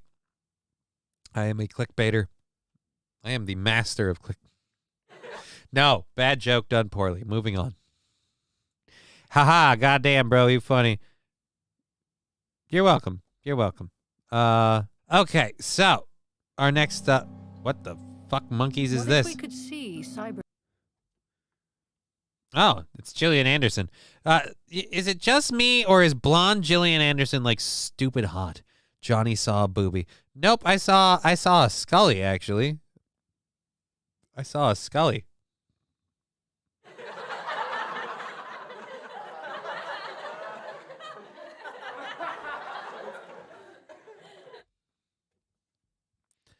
Alrighty. So this next story here is out of Seattle. Seattle business owners are a little upset. Apparently, crime is becoming a thing. Actually, I think this is a video that we can get through this. They would be everywhere, always watching, looking to gain access to our networks, clouds. Yeah. Wabba-dub. What do you know about illegal narcotics? I know I don't have enough. Where? Zero Trust with Zero Exceptions by Palo Alto Networks. Yep. We've got next. Right. I've got a related story here. The Seattle Credit Union is the latest company to announce that they're shutting down branches due to rampant crime in that city. Seattle. The Seattle Credit Union is closing down branches in Seattle. So where are they going to go? Hi, welcome to the Seattle Credit Union located in Miami. How can we help you? I mean, come on. Maybe open a branch in the Chaz. Yeah. Is that even still a thing? I don't think so. Alrighty. Again, Seattle Credit Union. Where are you going to go? Multiple Starbucks locations also closed there with the same concern, crime. Jason Rance is our Seattle guy, and he joins me now. Look, the inner cities, inner city Seattle, they're a total mess. But the What's wrong with your You have way too much of a neck and not enough of a head, sir. You need a better, more pronounced chin, and if I dare say, that hair is insisting upon itself rather heavily. Fat Conan, Wawa stores are closing in Philadelphia, too. Woke politics are killing these cities. But that's the best part. I don't know if they're going to get to it in this article or in this video yet. We might have to cover parts of the article for it. But the best part is the people that made these policies, right? The people that make them, they affect people whether you voted for them or not. And now it's getting to the point where the people that voted for these policies are like, you have to fix this problem that you created. And it's like, okay, you do realize your hand in this thing too, right? You do know how this also came back to you with the whole, like, your voting practices. But I mean, let's not cast blame. Let's just busy point fingers. All righty. Suburbs of Seattle, they're still very prosperous. Is that the way it is? I wouldn't call it very prosperous. Obviously, it's much better than in Seattle. But the problem is, what happens in Seattle doesn't stay in Seattle. It's not Vegas. What happens in Vegas doesn't stay in Vegas either. The hooker will find you, and she will ask for child support. I know this to be a fact.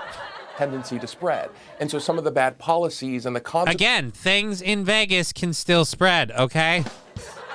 A lot of times, it doesn't start spreading until after Vegas because you didn't even realize you had it at that point. Of those policies, particularly when it comes to crime and drug use and homelessness, they do end up spreading. And before you know it, the folks who said to themselves, hey, I'm glad I moved to Puyallup, or I'm glad I moved to Bellevue because I didn't want to have to do anything with Seattle anymore. Well, all of a sudden they're saying, wow, these policies actually are following. And then, of course, you have at the state level, you have a bunch of lawmakers who are taking their direction from Seattle, and they're imposing a whole bunch of policies that end up taking Seattle policies and making them statewide. So while the suburbs are certainly doing better, there has been a pretty significant creep as to the impact that Seattle's having on the rest of the region. Is it getting worse? I mean, we're just the credit unions closing branches, Starbucks has closed branches. I don't know about any other retail chains, but are things getting worse in Seattle? I like to explain Seattle. There's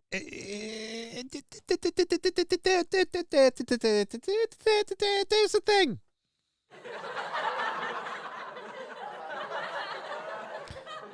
Fat Conan. Wow, they're fucking up the whole state, not just the city. Surprise. Come Texas, guys. I mean, maybe don't.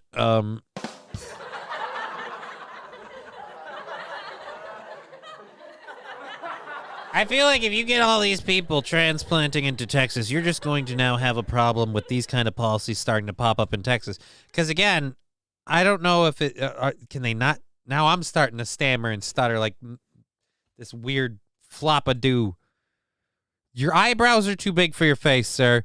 Your mouth and your eyebrows and your nose do not fit the hair and the forehead. It just something is like your face is zoomed in a hair too far. We need to get you just on your face. We just need to zoom your face back out a bit so the sides can come in more and and then everything will fit.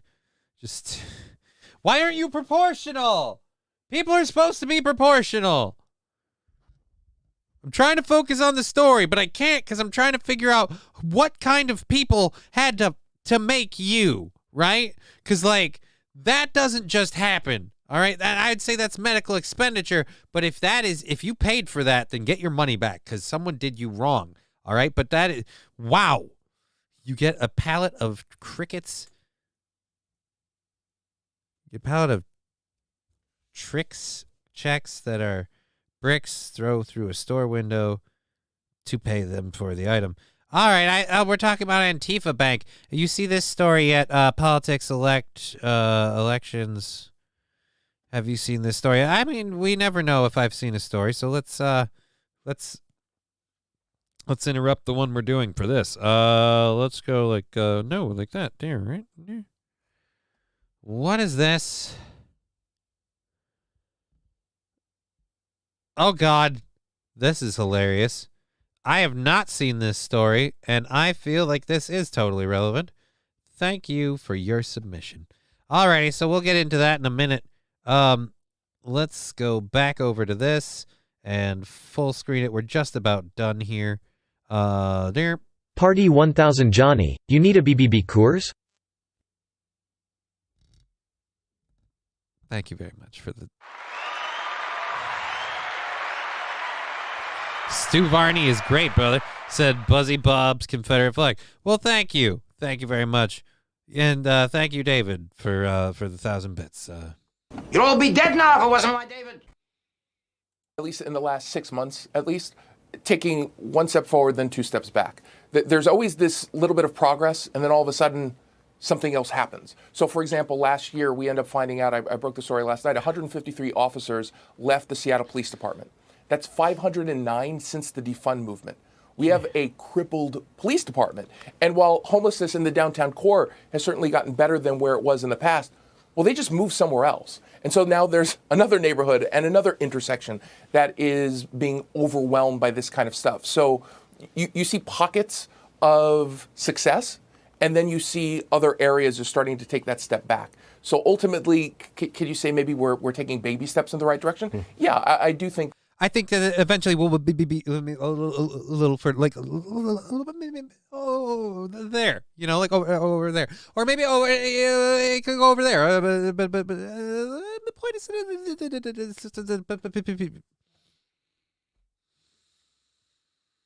that we are, except when it comes to crime, because crime, as we just heard, is rising here in Seattle.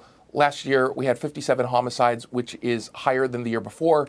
2 years ago, we hit a 26-year high. Well, we just beat that. So we're... We're on a 26-year high. Sounds good. It's for homicides? Oh. Not as positive as I thought. Ooh. We just beat that? I don't mean to brag, but we're putting up numbers here in Seattle. Watch out, Murderapolis. Coming for your title. Clearly in that realm, not going in the right direction. Got it. Jason Rantz, our Seattle guy. Thanks so much, Jason. Our Seattle guy. And my favorite Seattle guy, when I'm in Seattle going, can I get somebody who looks like a chud and a Frankenstein nutbutt to come and just put one in me old tookish? Watermelon sugar high. Wait a minute. What are you saying? What are you saying, sir? I disavow. Alrighty, so let's go over to this one here and fend for themselves. So, yep. All right.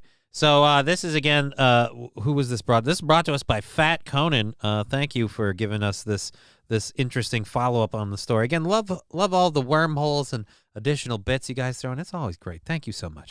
Here we go. Boom. Call it cultural gap, partisan divide, or classic red versus blue, but a growing number of Oregonians from the east and central part of the state are looking for redder pastures in Idaho. 2 counties in Oregon voted to secede from their state and join Idaho this week in a movement called Greater Idaho. Oh, yeah. Bring on the state wars. Come to Idaho. Why? Because other counties are coming to Idaho, so why shouldn't you? Oregon, we don't like what you're doing. We are willing to pack up and leave. And by pack up and leave, I mean move state boundaries so we're no longer part of you. It's going to be weird after you secede from Oregon. Now you're part of Idaho. But technically you don't even move 2 feet. Oh, Arby's has the meat. Idaho has the taters. G-Locks. Geez, weird that things just don't seem to go well for Seattle. I mean, it's almost like there might be this thing with the people in charge and the policies they have not working, and then them not, just accepting that and moving on. But what? Like I said, what do I know? What am I? Some guy over here, fucking making jokes, fucking talking shit. I'm not going. I stay here in Texas, bro. All right, dude. You stay in Texas. Did I lose a piece? Why is this thing just ridiculous? Oh, fuck. Even worse than Seattle. Portland is even worse than Seattle. Oh, Maine potatoes are superior. Yes, don't you speak bad about Maine potatoes. You'd all be dead now if it wasn't my David. All right. So, the two counties in Oregon voted to secede from their state to join Idaho. It sends a message to the Oregon legislature that you have a problem in rural Oregon. Mike McCarter, president of Citizens for Greater Idaho, said during an appearance Friday night on News Nation's Banfield. And if you want to deal with the problem, then if you don't want to deal with the problem, then let us go. We feel closer to those folks that are over in Idaho, and we're willing. We want to join with them. So move to Idaho. We feel there's a large gap between rural and urban counties in Oregon. It's getting broader all the time. This is not a new idea. It's been talked about for a long time, where people in eastern Oregon have felt closer to the people in Idaho than they have to the people in northwest Oregon, McCarter said 5 months ago while speaking on News Nation's affiliate KOIN 5 months ago. Many feel that Jesus, Johnny. Many feel that Idaho is a gem and that it's the fastest growing state in the U.S. I don't know about that. The answer as to why these Oregonians want to move to Idaho without actually moving to Idaho is mostly a financial one. Lower taxes, a cheaper cost of living, similar politics, and more conservative lifestyle. Changing the border would need the backing of both state legislatures and Congress. So far, Idaho's governor hasn't backed or rejected the idea. They're looking at Idaho fondly because of our strong economy, regulatory atmosphere, and our values. There's a lot that needs to happen before moving the border is within the realm of possibility, Idaho Governor Brad Little said. This is, again, people like, this sums up the problem so perfectly, though. These people in these counties, they don't like the way their state is going. They don't like the way things are, but they don't want to actually change anything themselves. They don't want to have to do any actual work. They just want the lines to move. Particularly around the restroom. I mean, you got to maintain a fucking berth. That thing is stank incarnate, all right? I don't know. Y'all need Jesus, because one of you has like an exorcism coming out of your ass. It's just horrible. Thank you for the 20 bits. Idaho, they have, oh, bro. Okay. We'll go with that. Alrighty. So, yeah, they're, moving state borders isn't unheard of, but usually done on a smaller scale. In this proposal, 63% of Oregon's land would become Idaho. So, yeah, half of Oregon becomes Idaho. Organizers say the recent crime headlines out of Portland is not a reason behind their... Really? It's not a reason behind their movement. Rather, it's the population imbalance that critics argue gives liberal voices in the northwest part of the state too much power over rural areas. Yeah, it's the kind of same problem we're having here in Minnesota, where it's like the rest of the state thinks one way and these two cities think another, and it doesn't matter if those people in those cities behave good or bad. They get to make the policies for the rest of us. Ugh. When you look at red versus blue map, these red sectors are overtaken by big city populations. We squeeze the tax money away from these cities and choke out the liberals. Rocks and cows, says G-Locks. Yeah. Sort of like how MN is all red except the cities. And that's, like I said, like I was just saying, it's an imbalance that's happening everywhere, but it's weird to see how this one's going. Thanks, Johnny Jimbo. Eat a tater a day so David can keep this Twitch channel going.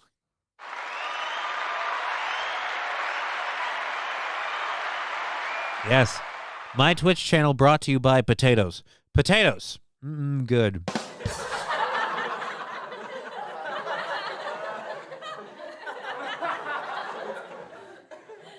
There we go. Now things are working like they're supposed to. But why is we still do not have any numbers in the viewer column for today? We're doing a show. Are we not doing a show? It says we're doing a show. We're doing a show. So I have no idea. Alrighty. Okay. So that is the Oregon story. The Oregon Trail. Ba-dum-bum-bum. Alrighty. Potatoes. Best when fried. Potatoes. Best when mashed with my dick. Alrighty. What? Oh, yes. So now the last part of our first hour stuff here. So a couple people have told me to check this out or different things relating to it. It's been something I've heard about, and God, that is going to just drive me fucking nuts. All right. So a lot of people have been telling me to check out the Velma show. I'm sick of leftists saying that rural areas should not have a say in any election. I mean, I'm tired of... Guess what? I got a fever. And the only prescription is more cowbell. Well, thank you very much. Let's make sure to get you some cowbell. Thank you so much for that support. Really appreciate that. There we go. Cowbell. Hey, laser lips. Your mama was a snowblower. Yeah, she did it for the money. Top man in her field.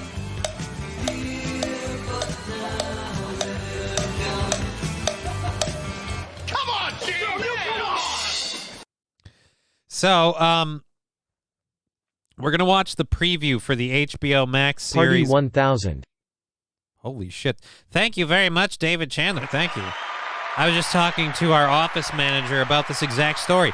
Housing in North Idaho is super expensive to deter any Californians from moving there. Luckily, most of them are going back home because Montana and Wyoming isn't going to put up with their garbage. Yeah, but then they'll just move to Texas. And that's my problem. I don't like people going, you know what? We've been in charge around here for a while, and this place has turned to shit. It's time for us to not learn anything and just move. Just a few more gifts to start a train, the more you know, says Johnny Chimple. Well, I mean... I can play that sound drop for you.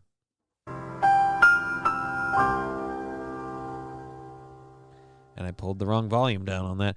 Anyways, a couple people told me to look into this Velma show. They're redoing Velma now because we have to redo everything. Who would want to move to Wyoming? I don't know. Wyoming not. Look, I am pretty comfortable anywhere I have great Wi-Fi. That's where, as long as I've got the internet, I'm okay. Take away my internet and you're all in trouble. Anyways, Wyoming is God's country. I mean, so you're saying there's a lot of children getting molested over there? Because they say, on earth as in heaven, or in heaven.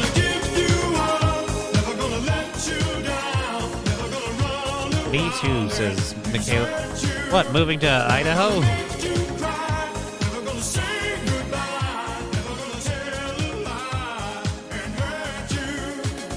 Anywhere my neighbor is miles away. I mean, thank you for the 500 bits. Thank you very much. I mean, yeah. I guess I wouldn't mind some space between me and other people, but I also have to live on, like, one floor. I'm learning, especially today, stairs and me are not friends. So that's just the thing. Story It's like I messaged somebody about something and they didn't get back to me, and it's annoying. Alrighty. Okay. So this is the Velma show. We're gonna do the preview here, and then we're gonna read a story about it and talk about it. Because when have they ever, screwed something up by remaking it? Like Ghostbusters 2016 or insert Ninja Turtles movie here or wherever. I mean, just, it's always, remakes are what make shows good. My way. Jeez. Guess what? I got a fever. And the only prescription is more cowbell. Thank you so much, David Chandler, with gifting 5 subscriptions. I think she's a dyke. Yeah, I'm pretty sure she is a homosexual. But I don't have a problem with that so much as I have a problem with, we apparently also had to change her gender and her hair color. Like, why can't we just make a new character in a new show? If we have to change everything about the old one, why don't we just make a whole new thing?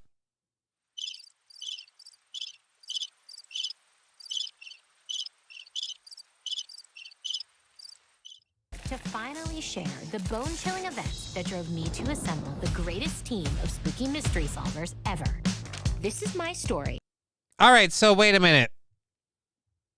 We had to race change him, but we had to leave her and the other guy alone? So wait a minute. So we had to make the other black person the drug addict?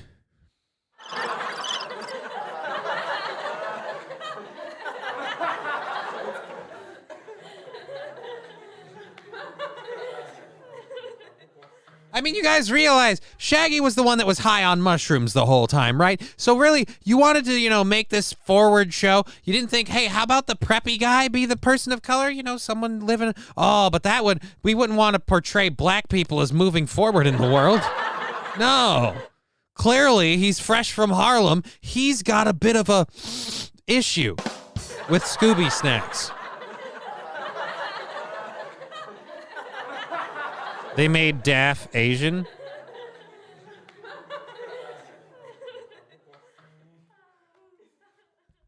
And there's no Scooby in this shit show. You get the right out now. Wait a minute. What? I have not watched this. There is no Scooby.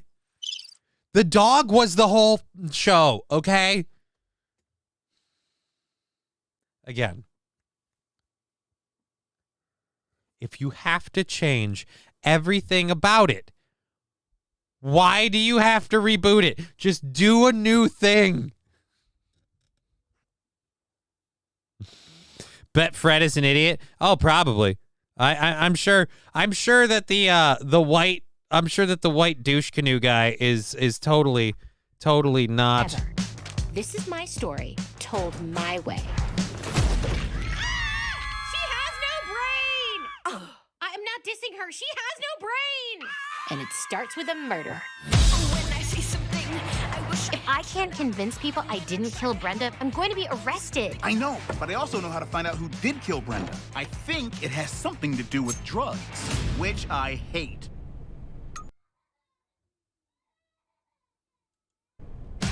Hey, Fred. Is that supposed to be sarcasm? Is that supposed to be ironic? Has something to do with drugs, which I hate.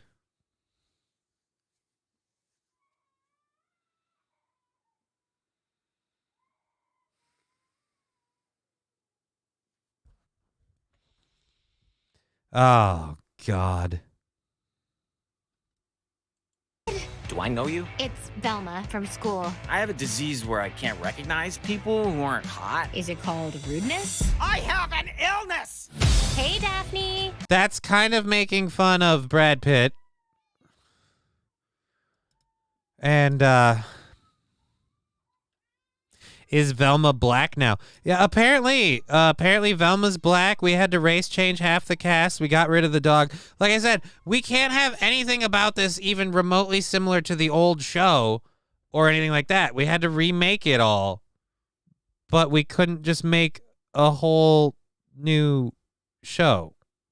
Yep, idiot confirmed.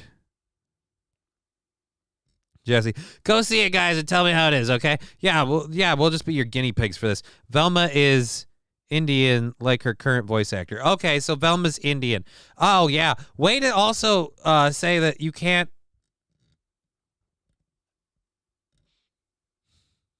It's Mindy Kaling, right? It just...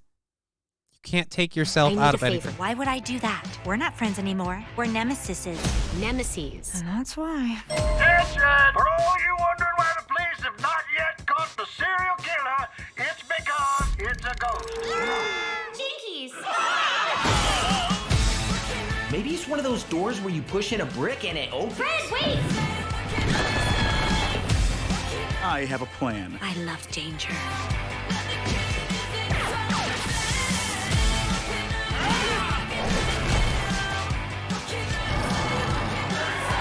You might have more success with this if you went in just a little less judgy. Okay, Daphne, I'm the brains of this operation. You're just the look, style, and effortless charm. We do make a good team, don't we? In this day and age, you can't speculate about someone's sexuality unless they're famous or Peppermint Patty.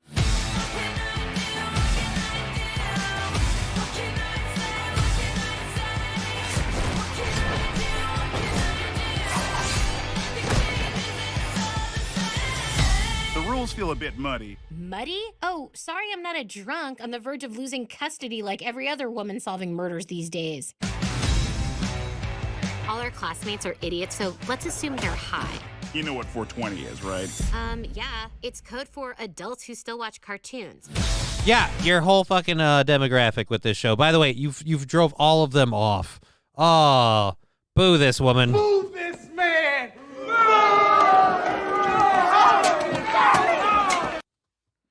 Make it stop. I can't take it anymore. Why do you hate me, Johnny, says David Chandler. Oh. This day and age can kiss my ass. So, wait, so that's not Shaggy either? No, that is Shaggy. Shaggy is staunchly anti-drug, man. And he doesn't do, yeah, it just...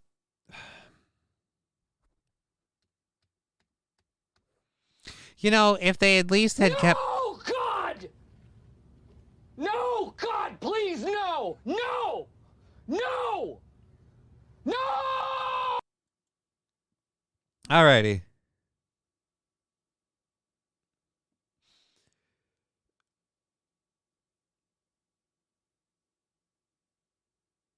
Alrighty, so... Fuck!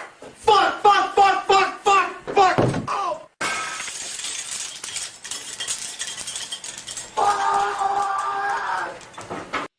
How would you guys feel about that show? Like, would you feel that that's like, if it were leaning one way or another politically, would you say it leans left or right? Thank you, David Chandler, for the 100 bits. His name was Norval or something. What? Eric W. I mean, I have no idea. I don't know. All I know is he's obviously the Shaggy character, the green shirt and everything else. We gave him dreadlocks because he can't have shaggy hair because I guess he can't be a druggie.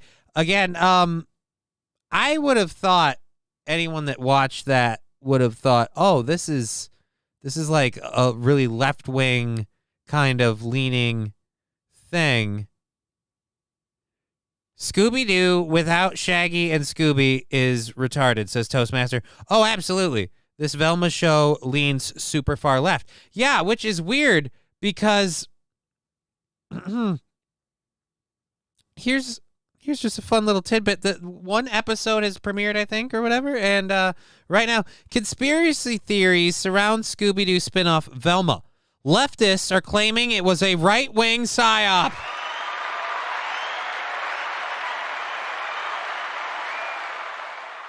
It's so bad that even on the left, they're like, dude, this is a horrible piece of trash. Obviously, the Republicans' response. Obviously, this is a conservative psyop. 2 episode aired. Oh, I'm sorry. I was optimistic. I guess it gets worse. Alrighty, so again, it's apparently a right-wing... I gotta get this off my screen. A right-wing psyop. Critics have weighed in, and most agree that Velma, the new animated show on HBO Max, is terrible. Everybody agrees. It sucks. I mean, I would just love to... Like, I have never been impressed by Mindy Kaling. I didn't think the Mindy Project was anything. I didn't think it was for me. But I was like, anytime I saw anything for it, I'm like, why is this a thing? Whatever. It's not for me. You know, I'm going to go on about my day. But then you keep seeing that person get a 7%. Oh, Jesus, 7% on Rotten Tomatoes? Fuck me running. That is bad. Oh, that's bad. They're calling it that because it wasn't left enough for them, and the voice actor liked a tweet from a right-winger. Which voice actor? Mindy Kaling or just one of them? Do you know what 420 is, bro? Yes or no? I mean, I have no idea what that holiday is about. No idea whatsoever. Alrighty, so the new animated series on HBO is terrible, but some internet personalities went even further, claiming the show is so bad that it must be a psyop intended to embarrass the woke left. The highly anticipated show produced by Office star Mindy Kaling. And again, that's my biggest problem with this, is that what did you think this was going to be? This is Mindy to a T. It was Mindy? Oh.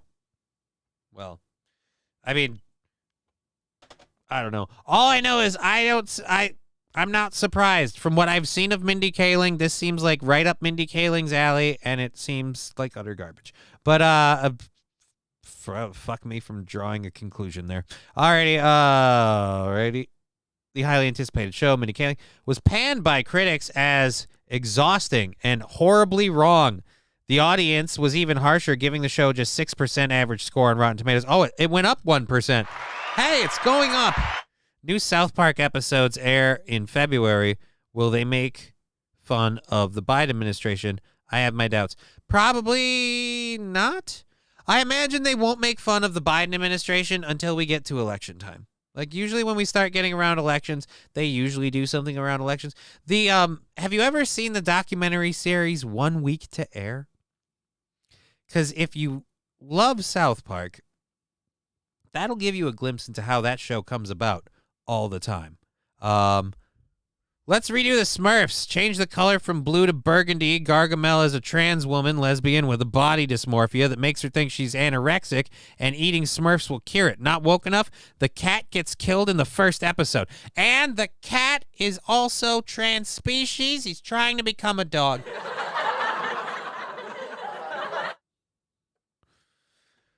Saint Aaron, you got yourself a goddamn deal. Sounds like a fucking solid grade A project. Alrighty, less than 1 week after Velma premiered, the show has become a lightning rod for conspiracy theories and arguments online. Comedian Mark Meechan, also known as Count Dankula, isolated one conspiracy theory gaining traction on the left that Velma was so god-awful. Velma was so god-awfully shit that leftists are claiming it was a right-wing psyop to make the left look bad. Meechan was referring to a Forbes article headlined, "Velma's so bad it spawned psyop conspiracy theories." Velma is so bad, in fact, that it's spawning conspiracy theories that creator Mindy Kaling made what is essentially a parody of what the right wing thinks left wing comedy is like. Forbes contributor Paul Tassi wrote. Velma is very, very bad, Tassi added, sharing a tweet from one user who theorized that Kaling deliberately made Velma suck so the culture war YouTubers make 1 million videos about it to boost its SEO. Popular Twitter account Bad Writing Takes went viral after it wrote that Velma reads like a right-wing YouTuber's clumsy understanding of what a diverse show is. Actually, no, it reads like how a lot of left-wing people see the world. I don't know if you guys have ever watched, but that's actually pretty accurate to how some of you behave. Like, I mean, I'm not really a left-winger or a right-winger, but I will say I don't see anyone on the right being like, but you have to get my pronouns right, and they change all the time. Oh. But again, I just feel like maybe don't remake Scooby-Doo. And that's another thing, too. We're calling it Velma. It's a spin-off series. Like, it's not a spin-off series. You changed everything about the original series. You would have to make a new original series to make this a spin-off series. Like, it's like saying, hey, we're going to make a spin-off series with the Dukes of Hazzard. But instead of driving a car, they're Mexicans and they mow lawns.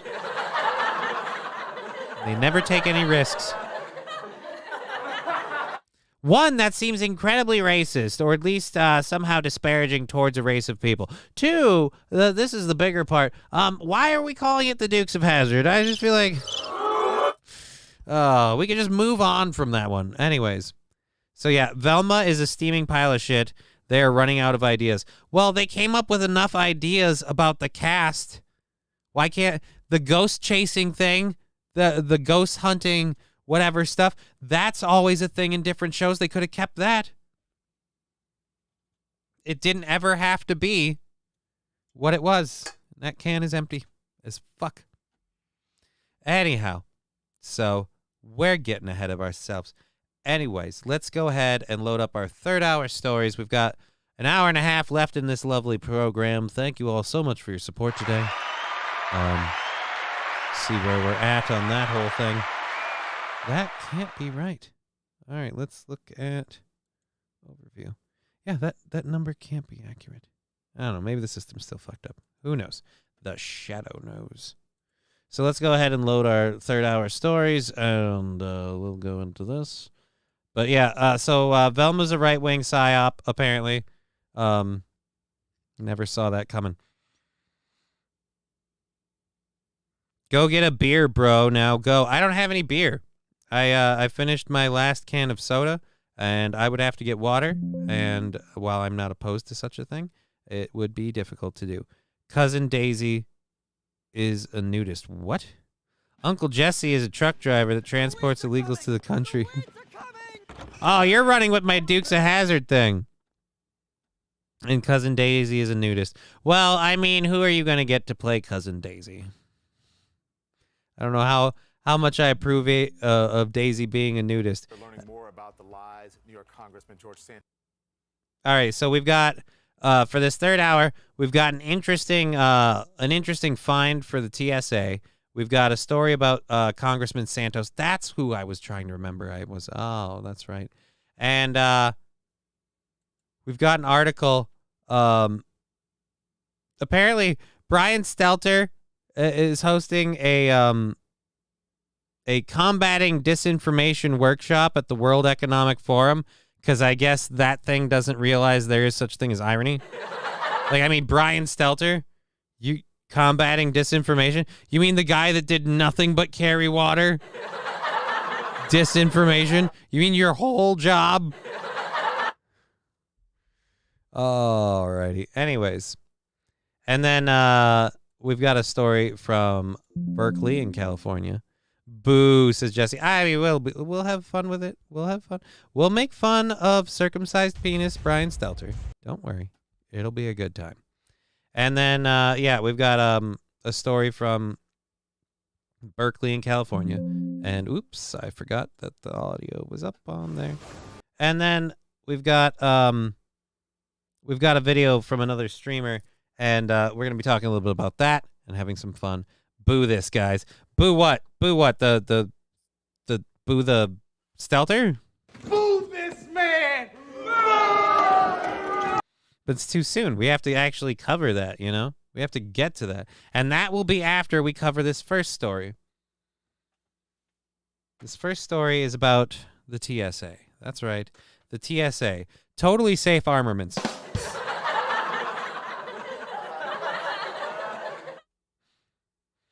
All right. TSA finds undeclared 84 millimeter caliber weapon in checked luggage at Texas airport.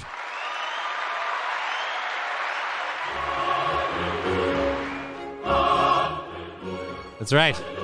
Texas. You beautiful bastards. You fucking came through. Thank you for the 100 bits.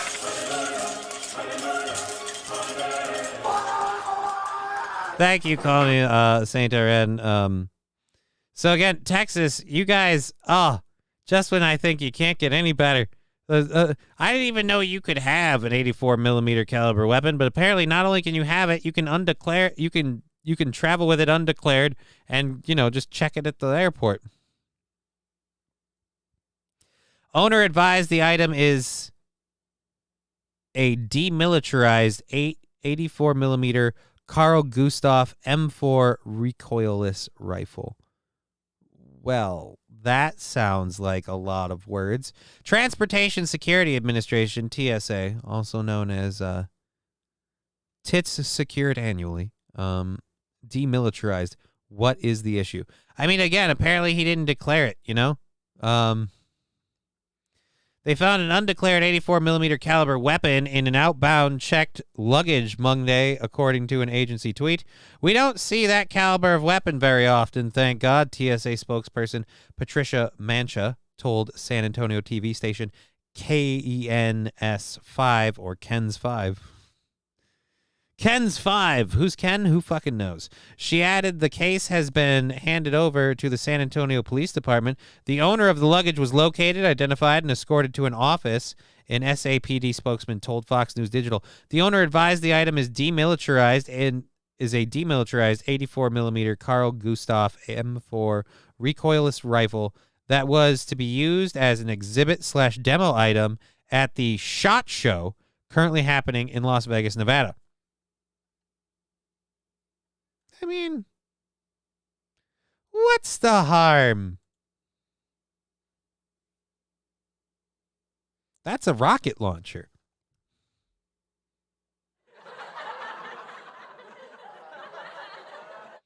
Demilitarized. What do you mean demilitarized? I feel like if you put a rocket in that thing, it would probably still shoot it. I mean, maybe not. I love Texas, says Jesse Dunn. I mean, Texas is pretty cool, but again, I didn't even know you could get these things, let alone, I have it and it doesn't work. Then why do you have it, man? What's the point? I mean, what? I feel like a man when I put it on my shoulder. Yeah, good for you. If it can't go off, it's like having a dick but having no balls. Like, who cares? Wow, good for you. Demilitarized, fancy word for fucked up on purpose and won't fire. I mean, but again, how hard is it to undemilitarize it, Like, is it as simple as, getting a new firing pin or, I don't know. I suppose asking those kind of questions is how the FBI shows up, Johnny. Oh, but yeah, damn. I mean, I feel like the case is kind of a giveaway that ain't your average fucking laptop, The owner identified the steps taken to demilitarize the prop and produce company paperwork to that effect. The TSA explosive specialists totally setting him off.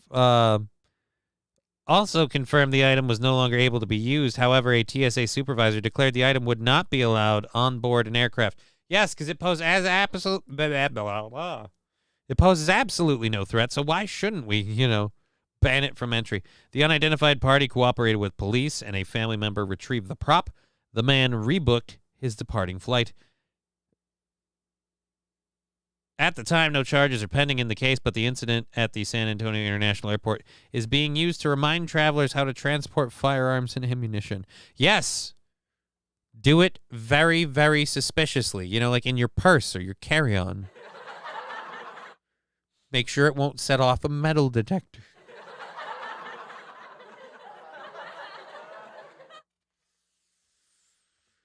Oh, fuck. Firearm owners may transport unloaded firearms in a locked, hard-sided container as checked baggage only, according to a TSA website. Totally safe ammunitions. They must declare the firearm and or ammunition to the airline when checking their bag at the ticket counter. The container must be completely secure, the firearm from being accessed. Locked cases that can be easily opened are not permitted. Yeah, but if it's too hard to open it, it's going to be difficult to get when it's crunch time, and I got to make it to that cockpit. I'm already limping up and down the aisle with a loaded weapon. Don't make this harder than it needs to be, goddammit. Ugh.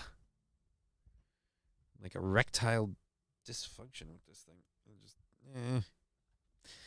Flying back from Johns Hopkins, they wanted me to take off the pump that was draining my open wound.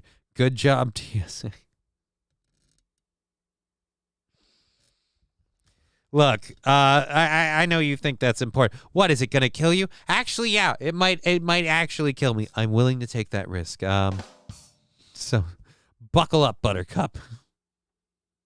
Alrighty. So, yeah, they found a really big gun.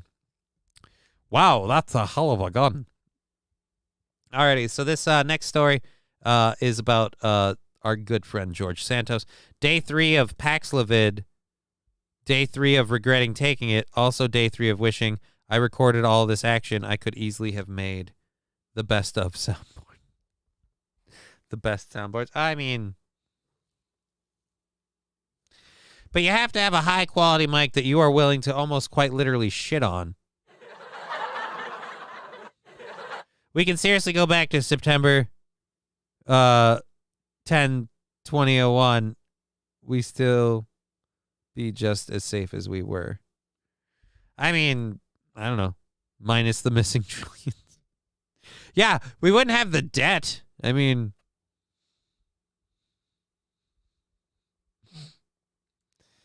those were the days. Hey, remember when part of New York was smoldering? Those were the days. Oh. Anyways, let's listen to Don Lemon. Looks like he is slowly morphing into Spock. Like the morning gig they're making him do is not going well on his face, and it is aging him, and he's either turning into Barack Obama or Spock. The ears scream Spock to me. I don't know. Maybe I'm stupid. That's always a possibility. Santos told as a younger man about his family's wealth and his business success. His former roommate, Gregory Maury Parker, joins us now. And Gregory Maury Povich. A little technical difficulty there, and so we're glad you're here and that you're able to hear. Wait a minute. Are we sure that isn't Ricky Gervais? Like in makeup and prosthetics? No? Looks familiar. Corden! That looks like James Corden. Did James Corden dye his hair and pretend a little harder to be straight? Like, it looks like a very, very almost not gay James Corden. Web of Lies describes CNN to the letter. I mean, CNN tells skewed stories just like all of the news. But yeah, DSP shaved. I mean, yeah, DSP without a goatee. I'd buy that. If he asks for tips, then we know what's up. Us loud and clear. You good? Yes, I am. Good morning, Don. Thank you. Good morning. Thank you so much for joining us. Listen, you knew Santos for a number of years, starting in 2013. How did you end up living in the same house? I was working for tips. So my lease in Astoria was up in Queens, and he was like, oh, well, the New York rental market is ridiculous. Come stay with me for, a month or two while we get everything, sorted out and try to find you a place. And I was like, oh, okay. So I took him up on it, moved in. It was definitely an interesting few months. Well, explain that to us. What was he like back then? Why do you say it was interesting? Well, he, I suppose the biggest thing that I took away from it was like his dick? Just delusions of grandeur. Like he would just go to bars with, like rolls of $100 bills. And, 3 days later he would have no money. Or, he would constantly be saying, oh, well, are you pointing at her tits? I'm going to sell my phone. Do you know anybody who wants to buy it? And, I'm like, well, why are you selling it? And he's like, oh, well, don't worry about it. And it's just, things just started continuously spiraling and getting like kind of ridiculously crazy. Go on. His mother was a housekeeper in Manhattan, and it just didn't seem feasible. Wait a minute. I thought she died in 9/11.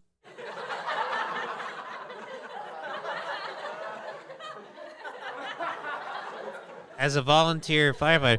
Delusions of grandeur, please, says Rio Rear Wheel. I mean, less gay. Yeah, a less gay James Corden. I don't know if you're aware of this, but I am highly of the opinion that James Corden is secretly a homosexual. I feel like everything he has ever done screams, I am a beard. Why is this guy in a supply closet? I mean, why is James Corden in the closet? The fact that he's in a supply closet actually does make me think even more now than ever James Corden. Boo, this guy sucks, bro. Supposedly to come from all this generational wealth, if you will. And yeah, because most people who have generational wealth have a mother who is a housekeeper. You know, because I just have a lot of money, but I like going to the Four Seasons to clean the rooms because it reminds me of being a peasant. You know, it reminds me of the daily grind. I didn't want to get too full of myself with my millions, so I thought, why don't I clean shitters?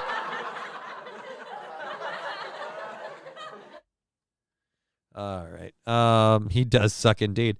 Dad is rich and likes to bang the help. I mean, that's a theory. Why are you doing the things that you're doing? It doesn't make sense to me.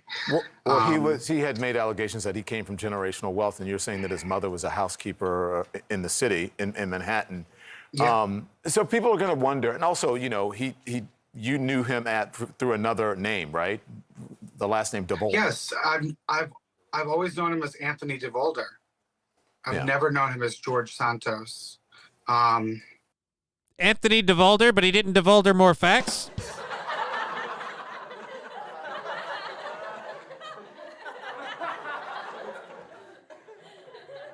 Would you like to DeVolder some details? Damn it, I just realized I was behind in chat listening to JuiceTube, but chatting on Twitch. I'm sorry, Rusty Grammar. It's all good.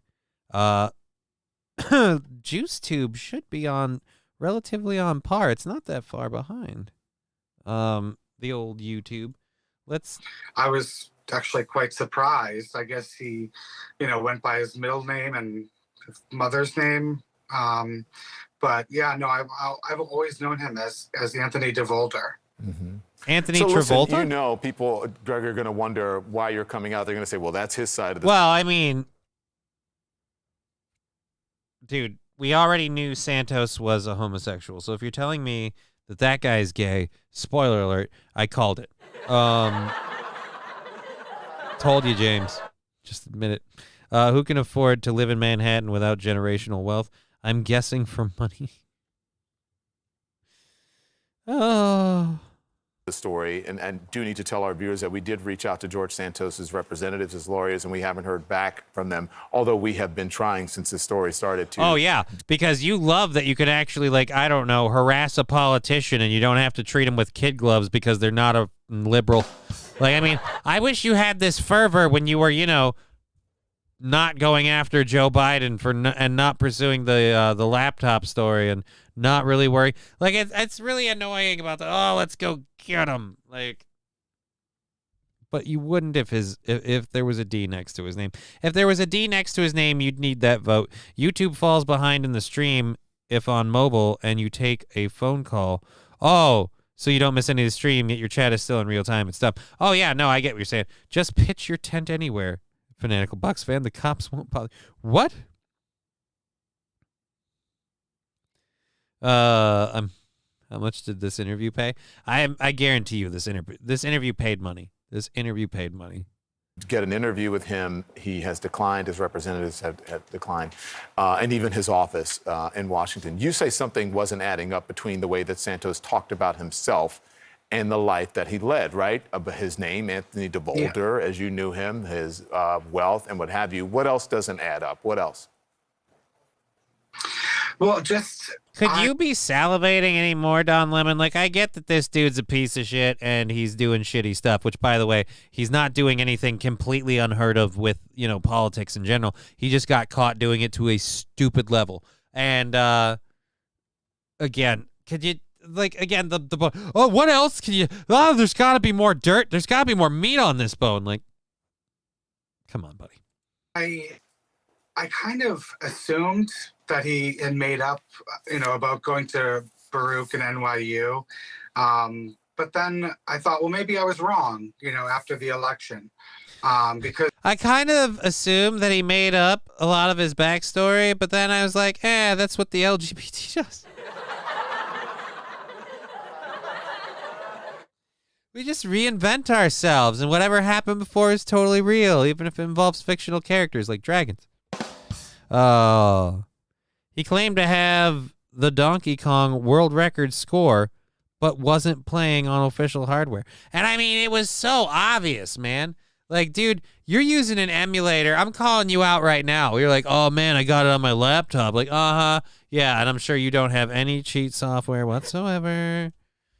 Fucking open up the command prompt and drop the speed by half.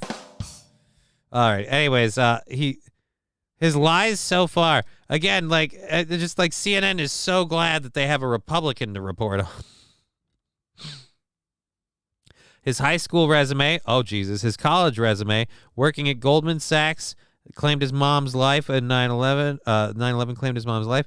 Mother fled socialism in Europe. Grandparents survived the Holocaust. Lost employees in Pulse nightclub shooting. Had a nonprofit pet charity. Claimed to be Jewish and owned 13 rental properties.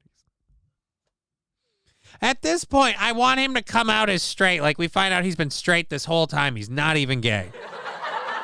Because I'm sure the DCCC, and the RNC would have, investigated him, and at least his opponent would have done some research. So I kind of thought, well, maybe I'm wrong, maybe this is just, the truth, and I was incorrect. It's once again a Sarah Palin situation. Nobody did the background check because overall it checked all the boxes and it looked right on the thing. So they're like, we'll go with it. He claimed nope. I did that one already. But I mean, obviously the truth has finally come out. And I don't understand. Did he go like one by one to everybody in his district and just literally pull the wool over their eyes? I mean, he got past you, mister. I knew better, but I didn't say anything. Well, you just assumed everything. Everyone just assumed that someone did the due diligence. So did you just pull the wool over everybody? No, everybody like you just went, oh, well, somebody had to have checked. Somebody had to have looked into it, so I don't need to do anything. Because if this were not on the up and up, somebody would say something. This dude smells super hinky, and I'm not talking about his dick, but I'm saying if something were hinky, somebody would say something. Oh, it's just flabbergasting. I'm wondering if this was the end of, I guess it was a rocky relationship, and it started off well, and because this is, again, according to you, you believe that he stole a Burberry scarf from you and wore it when he gave a speech in D.C. on January. Really? We're getting that petty that we're getting to scarf theft? You're claiming that he stole a Burberry scarf from you and wore it to his speech in D.C. Yes. And more importantly, I rocked the shit out of that scarf, and that mother knows it's mine.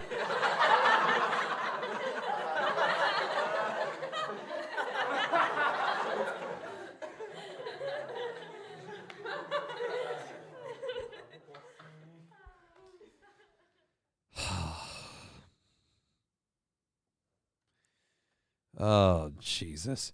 So, yes, apparently now ex-roommate, whoever that guy was, is now outing not Ron DeSantis. Fuck you, Johnny. George Santos for being apparently lying about his name and everything else. Which, again, it's not a huge surprise. This isn't new. People lying in government. Wow. Holy shit. Stop the press. But, yeah. Potato. Yeah. And in another amazing dose of irony, we're now going to get to, oh my God, this ad is horrible. And I feel like, isn't that?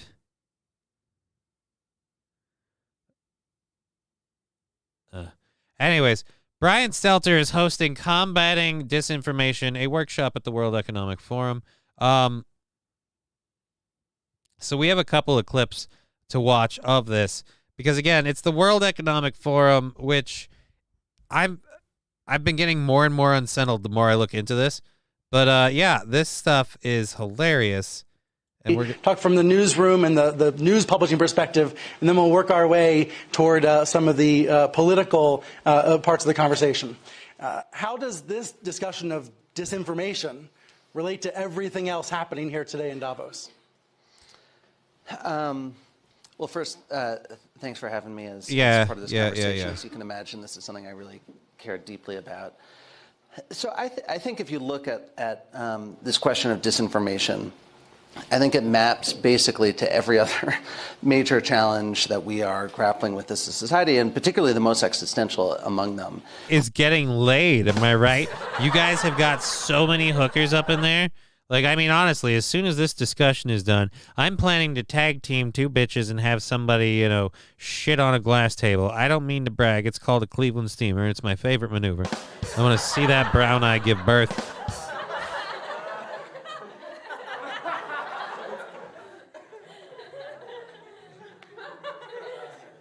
Finagle Bucks fans kind of where I'm at on this. Wow, this is high-level comedy to have Stelter at the WEF speaking on misinformation. You can't write a better joke. I know, like I said, fucking CNN Waterboy, honestly, his back has still got the imprints from where the buckets were from carrying all the water.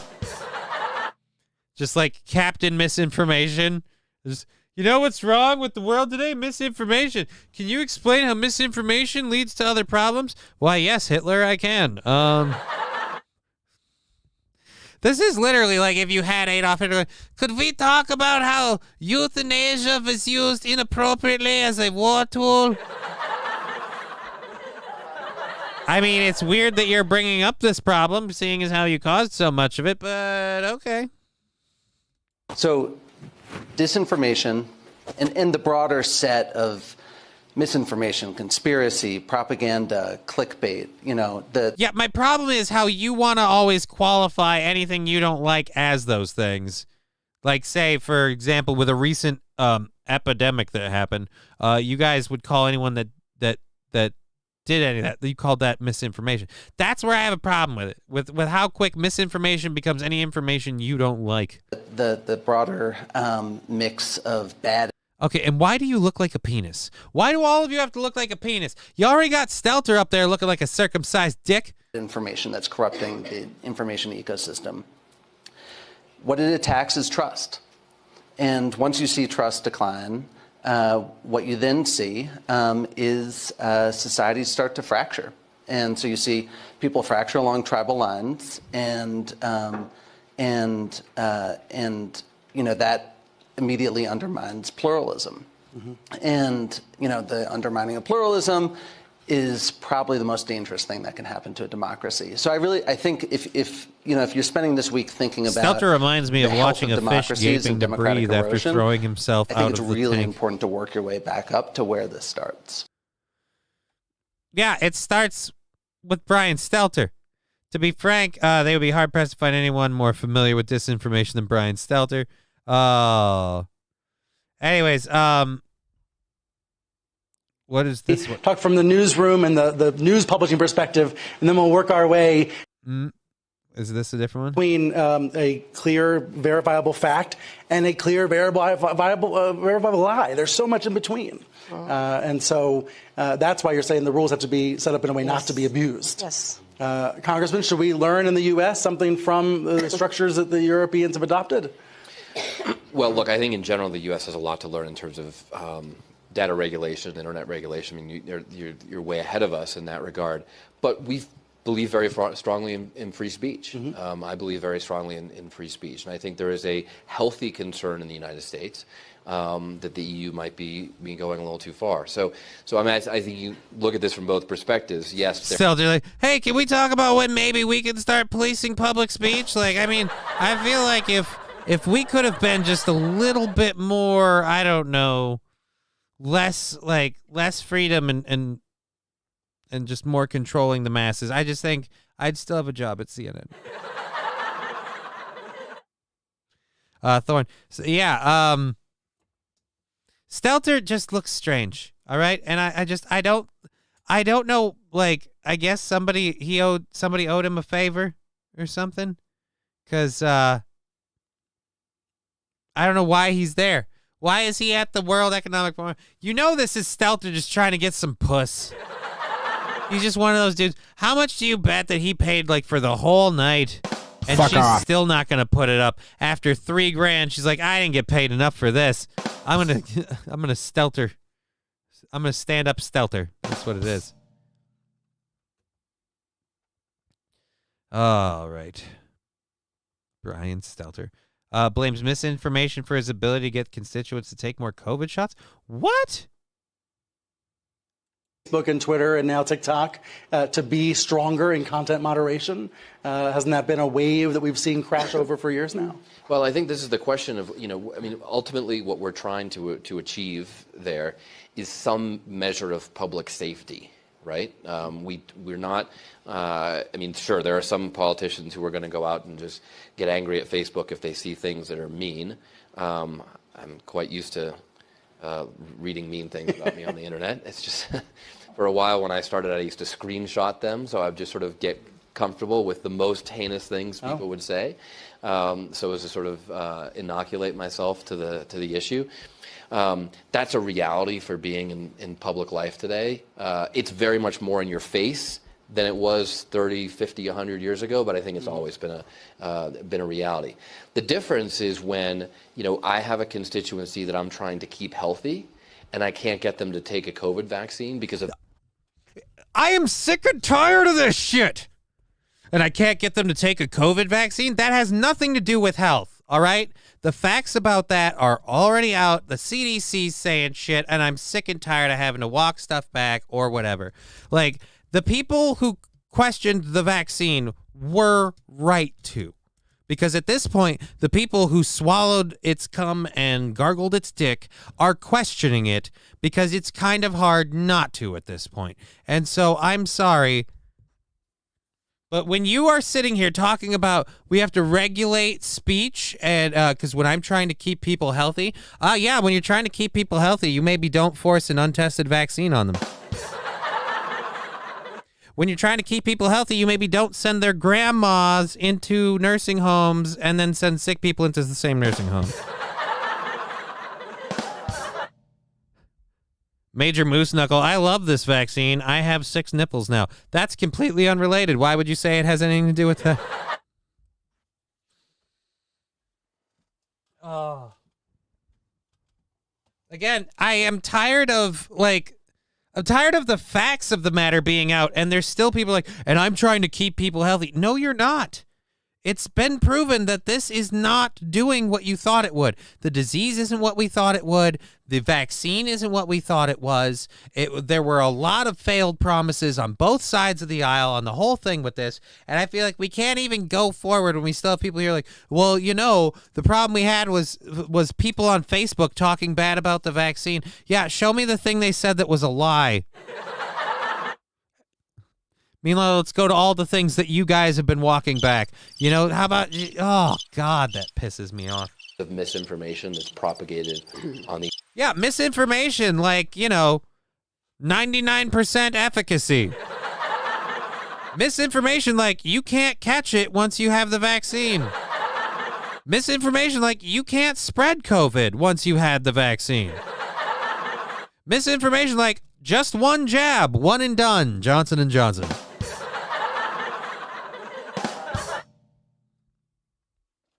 Misinformation you won't need a booster.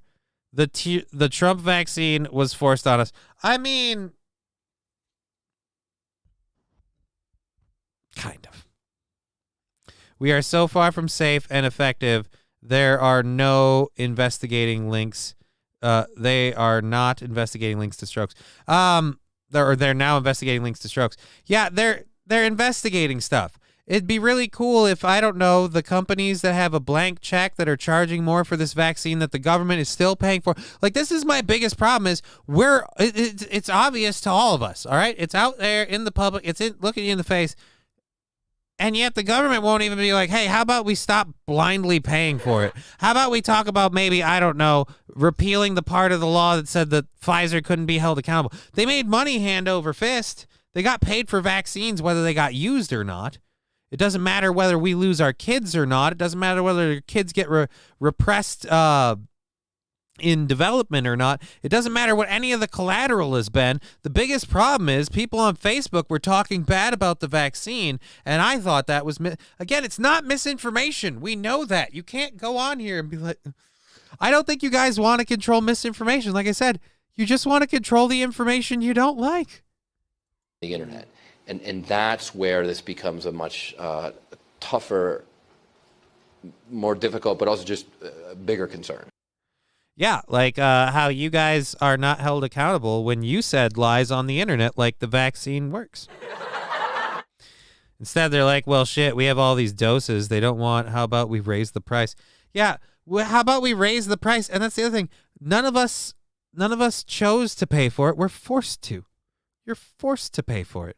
It's taken out of our taxes. It's one giant circle jerk. And that's why the government and the hospitals and all of them are always pushing it, because they're all fucking patting each other's wallets out. It's annoying. And I'm to the point now where, like, when I go to a hospital and they're still doing COVID stuff, like, I make it very clear I'm like, I hate the COVID stuff. Yeah, I know, it really, really sucks. And I'm just like, if that happens to me again anytime in the future, I'm not even going to just be like, I'm like, yeah, it's too bad you're not a person in charge, like, doing a job. One big circle jerk. Yeah, and they're all paying themselves off of our tax dollars. Isn't it great? America. Alrighty. So this next story here, wee bit interesting. California Berkeley University campus worker finds human skeleton in unused residence building. So wait, was this a biology project or a person experiencing homelessness? I'm not sure. Because technically, if it's the second one, they did fix their problem. The skeletonized, what do you mean? Just literally the human remains.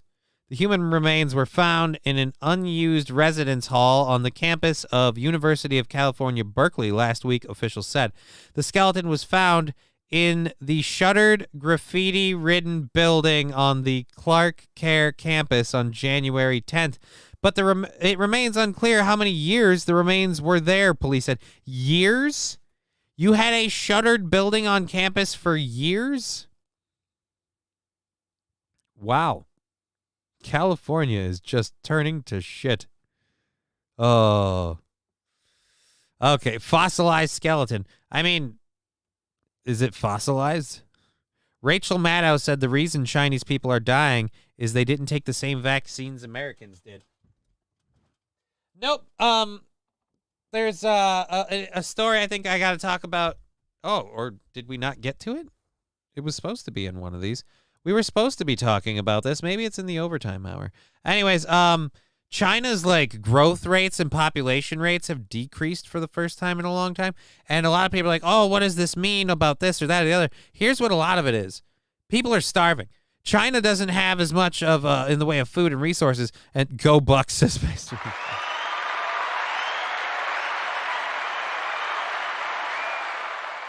Meanwhile, Africa said, fuck your vaccines, and has the lowest death rates in the world. Again, it's almost like I said, it's almost like this whole thing wasn't what they sold it as. But yeah, no, China, like, I'm sure Rachel Maddow thinks the Chinese people are dying because they didn't take the right vaccines. She thought people who didn't wear a mask were a threat.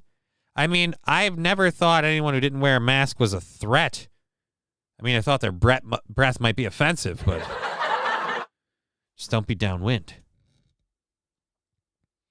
Again, if you're afraid of people breathing on you, that's a you problem. Stay inside. That's not a we problem.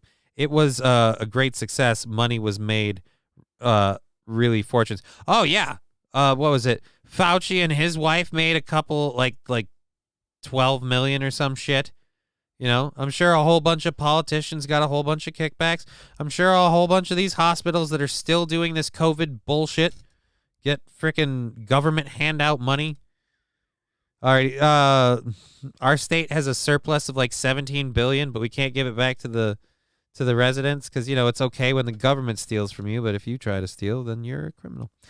All right, the building is a residential hall complex and event space that sits roughly a mile from the main campus and has not been occupied for many years.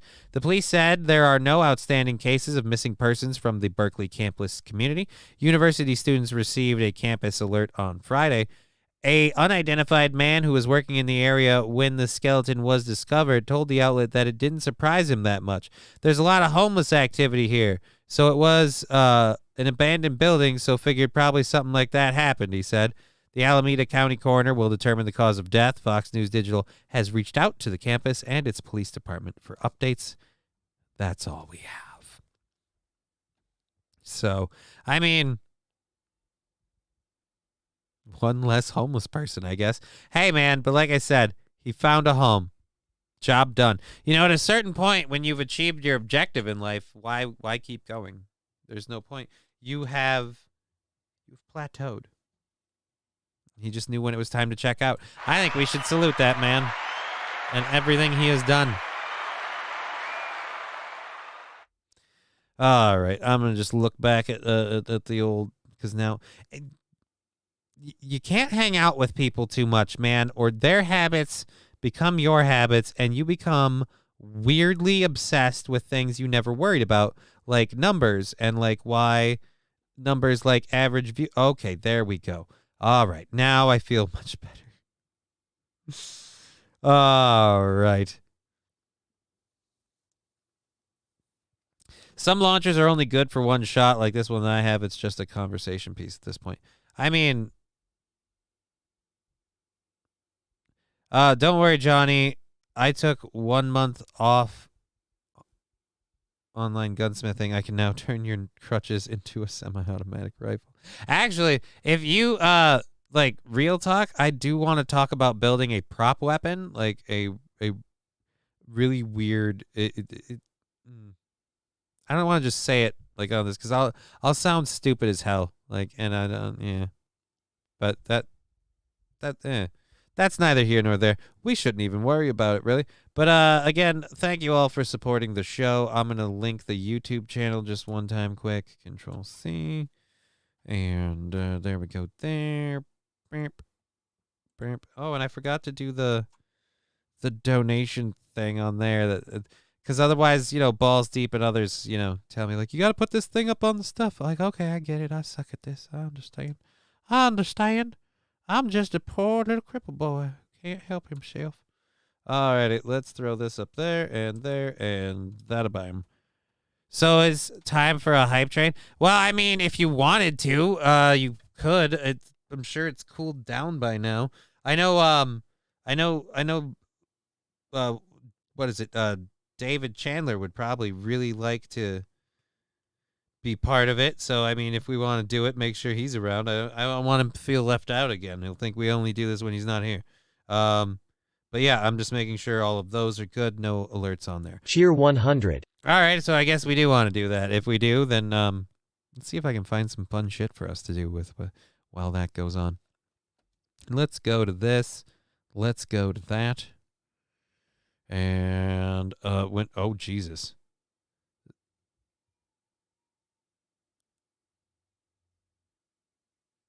Carl Vernon. Carl Vernon. All right, I don't know who Carl Vernon is, but apparently this is something that came up on my queue. Let's find out where 100. This goes. Master Meatball thrown in there, so now we're going F you and your hype train, New Boot Goofy. Well, I mean, you know, you just don't have to chip in, man. It's all good. And we don't have to do it. It's up to you guys. I'm just finding... Oh, God. There's some interesting videos. Ah! Thank you, Bob Steve, for the 50 bits. All right, so I... Yep, there that goes. I gotta get the sticker thing up. We might be getting close to another sticker party. Nope, not happening. Here comes a train, and here comes driver 10-2. Why? Here it comes, here it comes.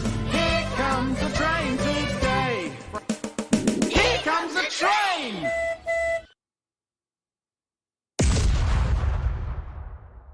Thank you, Balls Deep, for the sticker, the 100 bits. This is called When Comedy Writes Itself. This is from... Got him! This is from Carl Vernon. Man, whatever. It's happened again. Another sign language interpreter accused of signing total gibberish. This is an Inside Edition piece. Oh! Oh! So I don't know what Carl Vernon's responsible for. He's just airing an Inside Edition. Oh. I just wanted to hear that song again. I don't blame you, man. That song's awesome. And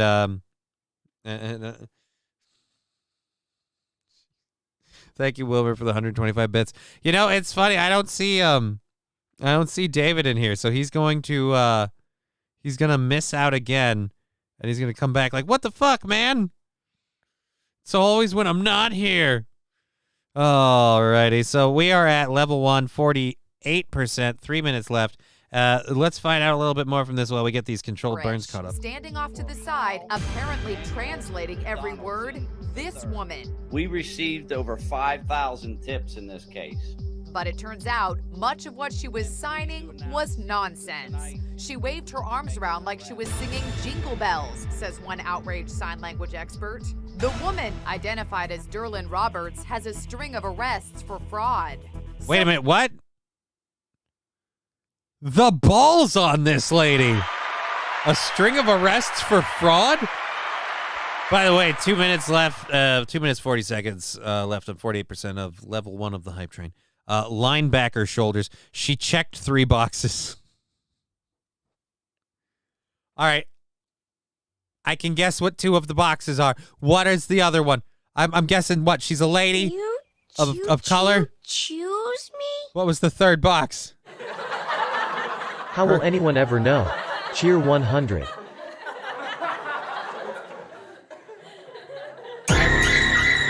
Jesus, thank you for the jump scare, Flim Flam, and the 25 bits. 69%, 2 minutes left. Thank you, King of Clubs, for the 100 bits. I recognize Cheer 100. The old white guy in the gray suit. Yeah, isn't that Matlock? Oh man, this is old. Yeah, this is not super duper new. This is but this video is from 3 days ago. So I don't know how old this is. That was the mayor of Tampa, I think. All right, I have no idea. It was on my feed. So how did she come to be translating at last week's high-profile police news conference? I just didn't. All right. Again, translating at the police news conference when you know you're faking. Good God, the balls. You're standing right next to cops. They are not going to be happy when they find out you duped them. Ask enough questions. Tampa Police Public Information Officer Steve Hegarty told me the woman simply showed up out of the blue and offered her services. My immediate reaction was, I didn't call for a sign language interpreter for that. Guess what? We have one here. I got a fever. What? That's Wilmer with 2 gifted and the subs. only prescription is more cowbell. Thank you so much, Wilmer. 2 gifted subs. Let's get you that cowbell. Boop. And level 1 complete. I'm going to get that controlled burn caught up here.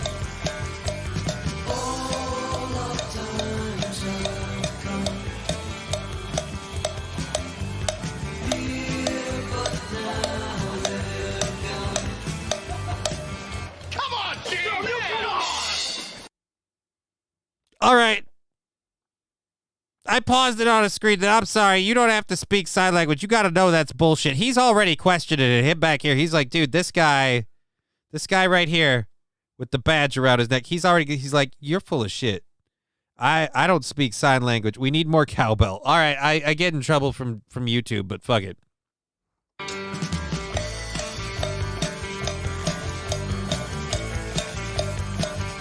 %. Through level 5, or level 2. 20% through level 2 with 4 minutes to go. A little less.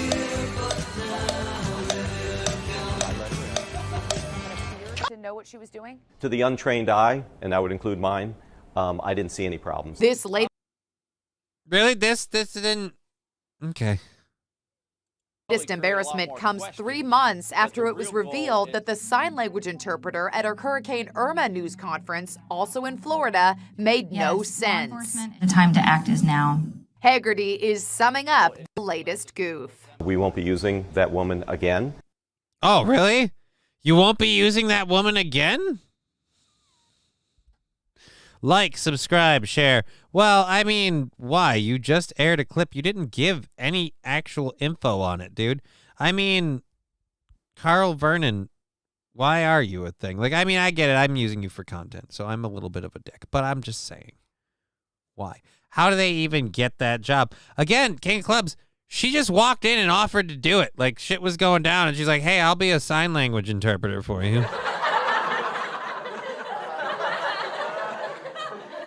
Like, did she shake him down for money? Like, imagine being the person watching at home. I don't know what you're talking about. I think this lady's full of shit. You're waving at everybody. Like, wow, Grandma's really getting upset about this whole thing. Look at her losing her mind. But you can't tell anybody.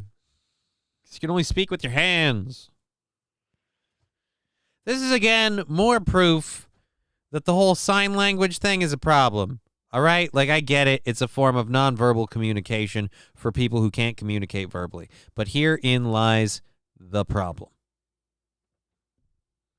So few people use it that we regularly have cases of people faking being sign language interpreters. Someone signing back, what are you saying, bitch? Yeah, but it's through a TV. Like, it would be hilarious if one of the people standing right next to her goes, that ain't sign language. And she's like, oh, shit. And then, like, she runs. The bitch just gave me the finger and told me to eat a bowl of cheese and take a dirt nap. Yeah, I mean, she's cutting it hard.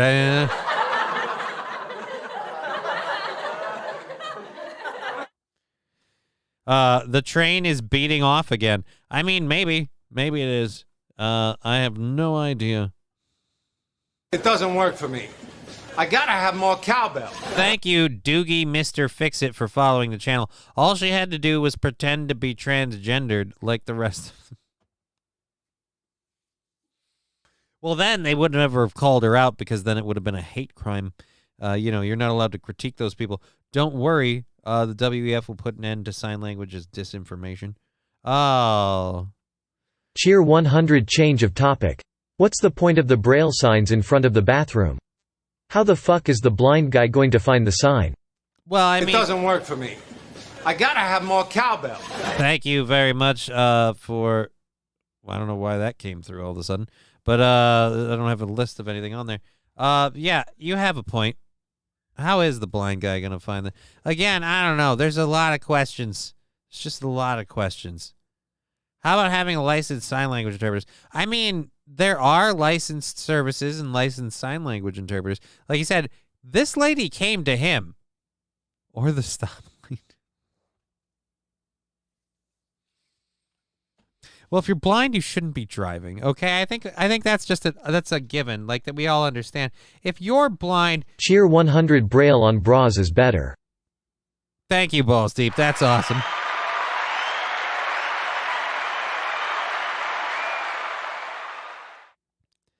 Alrighty, so where are we at with this thing?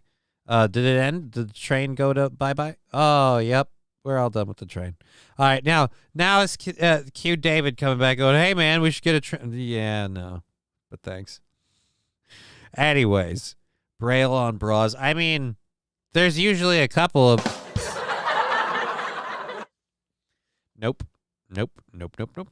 Alrighty, so, braille bras from Brazil.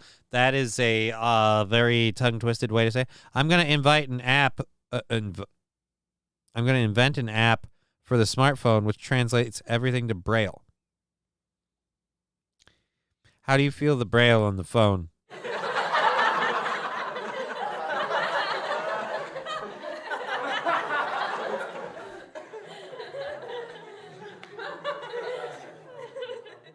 Buzz. Oh. Buzz. Buzz Lightyear.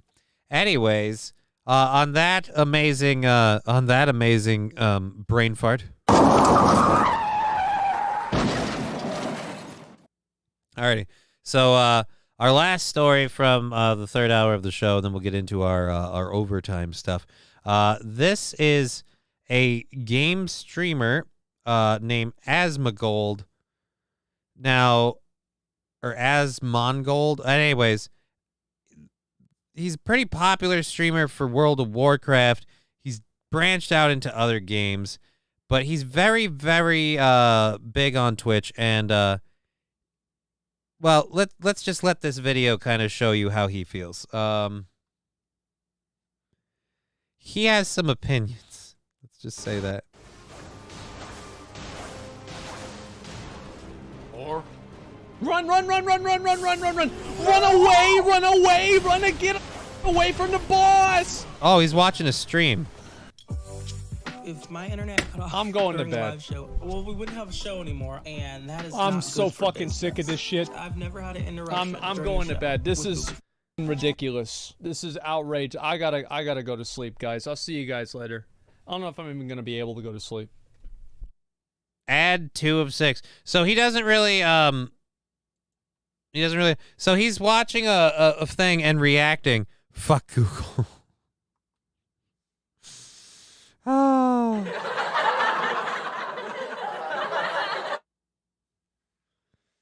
Oh man. Again, I'm pretty sure he's on Twitch, but yeah, he was trying to do a reaction video. Where's the clip on YouTube where John Oliver was making fun of Asmongold for being bald on his HBO show last week tonight? Where's the clip? I didn't know that existed. Let's, I guess, look for that.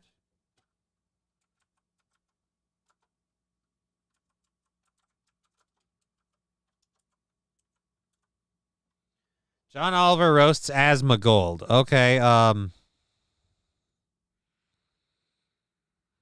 this is 56 seconds long. I hope I don't get in trouble for this. Whatever, fuck it.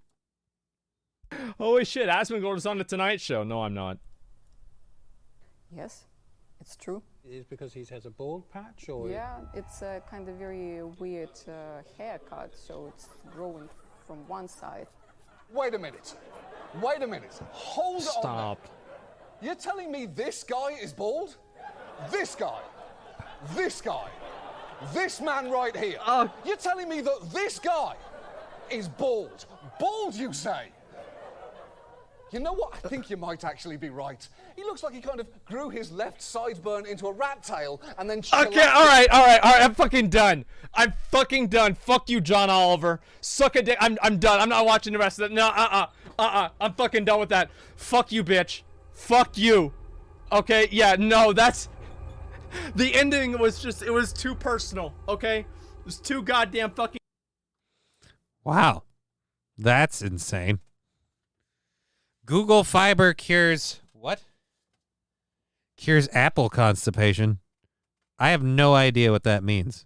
Again, over my head. Above my pay grade. Alrighty, that's the end of that. Let's... shit. Oh, this is another one of the shorts things. Okay. Let's get over to this. Oh, shit. Yeah, this is insane. This is not sped up, but I kind of want to know, like, what's she doing after this?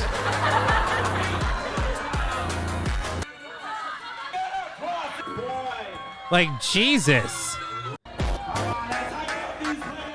Again, that lady's not... Like, what is this supposed to prove?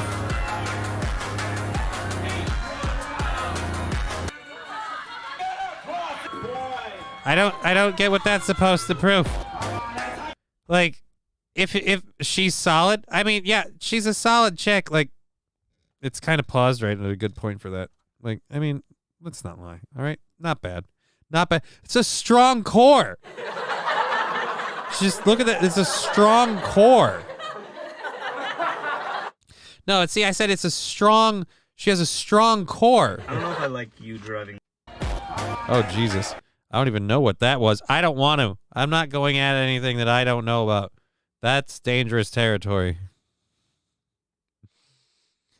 Oh, fuck.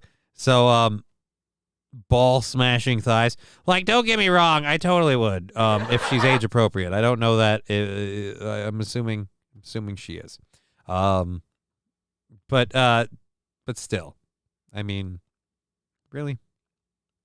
If it was a dude, I feel like the dude would pick up the weight, you know? He wouldn't just jump over the barbell. He would pick up the barbell. All right, so we've got a couple of these. All right, I've got a story. This next one I'm going to do. I didn't know this was a thing. This is from a year ago. Apparently, there's a man who shoots at birds all day to keep them off a toxic pit. And again, this is from a year ago, but sometimes you find things out and you're like, holy shit. Every round in this rifle could save a bird's life. I mean, Montana resources. You know what we got plenty of? Full metal jackets.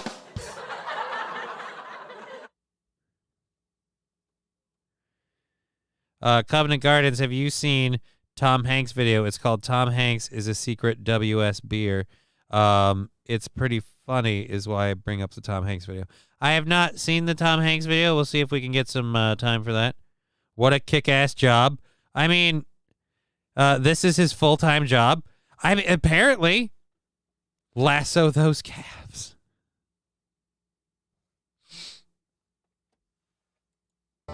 The splash of the bullet scares migrating species off this mile-long toxic lake in Montana.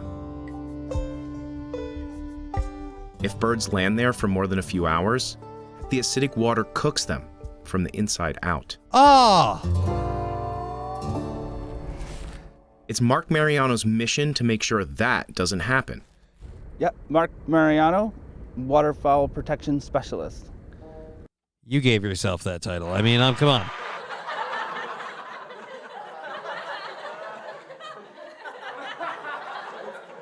Send this to Biden. He wants that rifle banned. Even if the rifle were banned, I'm sure there would be special use permits for a waterfowl protection specialist.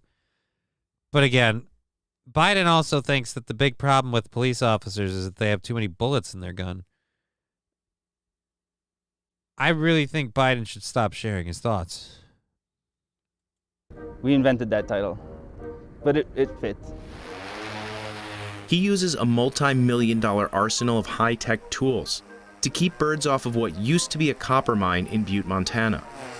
This is the one everybody likes to see, though. Do you get to fly the drone? That's what they always say. No.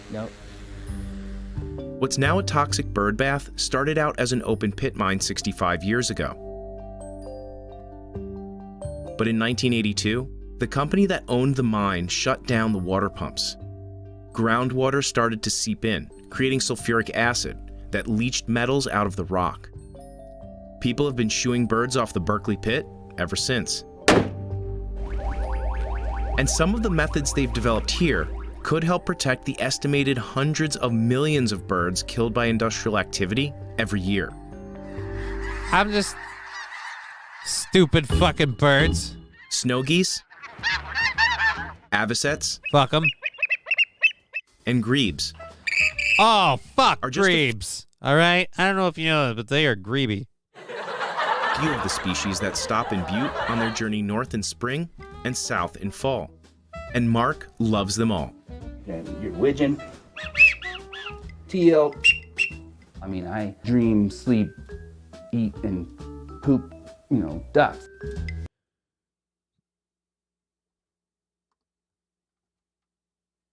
He poops ducks?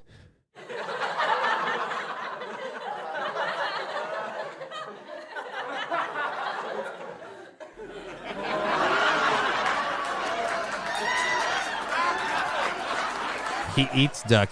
Well, apparently, if he just lets one of them sit on the water long enough, they'll be self-cooked.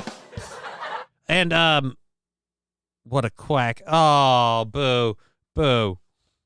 But again, could it be as easy as just neutralizing it with limestone? I mean, or is it just there's so much limestone to neutralize? I don't know. What's the deal? What's the deal, guy? Gotta get back. All right, there. My dad always called them garbage birds. We obviously went over the top with the wildlife decor. My mom bought me this one, and I told her it was stupid, and now I love it. Oh, Jesus. But the sounds that repel birds are more unnatural. So we're gonna move it over. There it goes. Always when you're trying to talk. The first line of defense is 4 so-called wailers. They randomly play a series of alarms to annoy the birds. You can get to the dude shooting the birds with the all across Butte. And propane cannons hooked up to scope. But after nearly 4 years on the job, he can usually spot them with the naked eye. Can you see them? No. I'm gonna keep laying on them because if we can keep them from landing, that's always the best. HQ is this small hut. Jesus. Along the same ridge where the mine's dispatcher used to direct trucks. Dude smokes quack. Oh. They call it the Bird Shack. We've discussed. At the Bird Shack, it's a little old place where we shoot at the birds.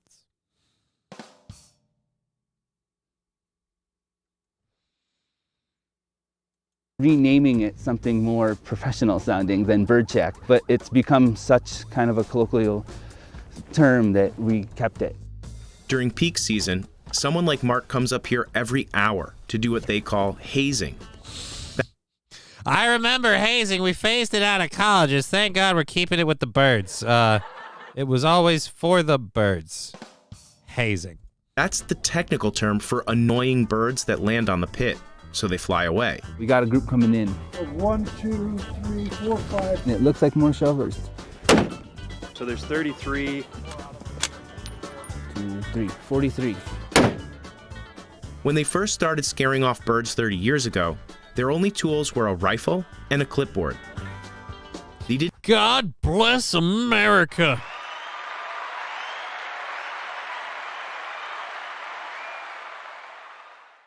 They didn't have heat during the long Montana winters. That's why you just use the barrel. It's warm. Didn't even have heat during the long Montana winters.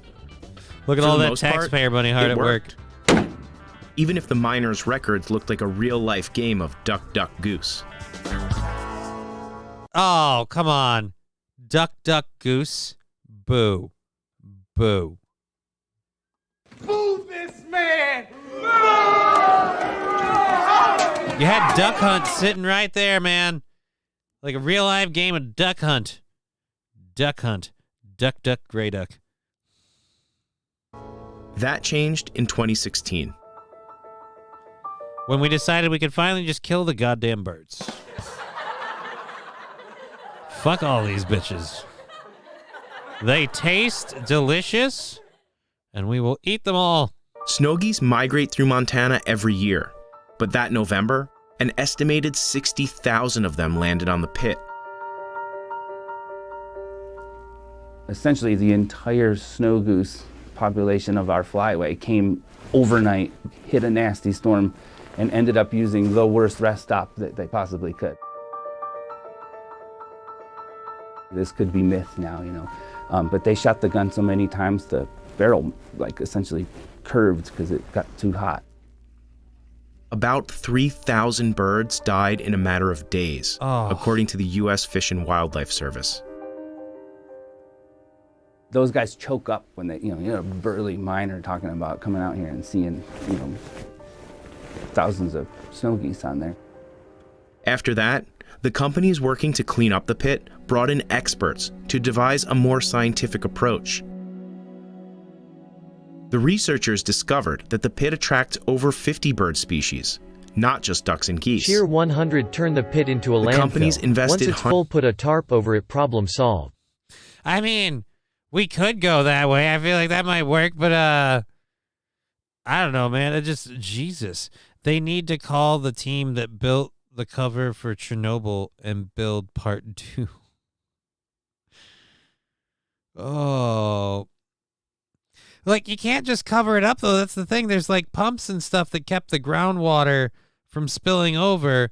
And and those pumps are defunct. And so now it's going to keep spilling out. And if it,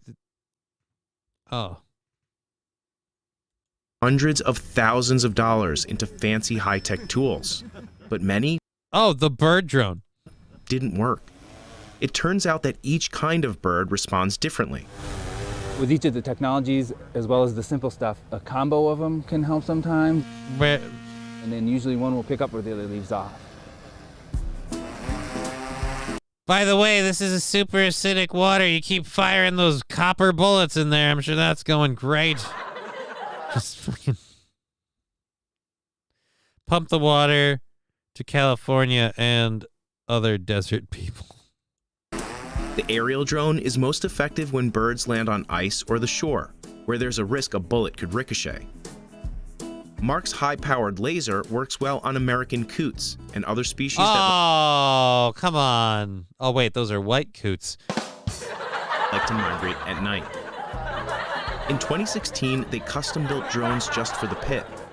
Early prototypes combined 3D printed parts with boogie boards and kid-sized kayaks. So they're at your 10 o'clock.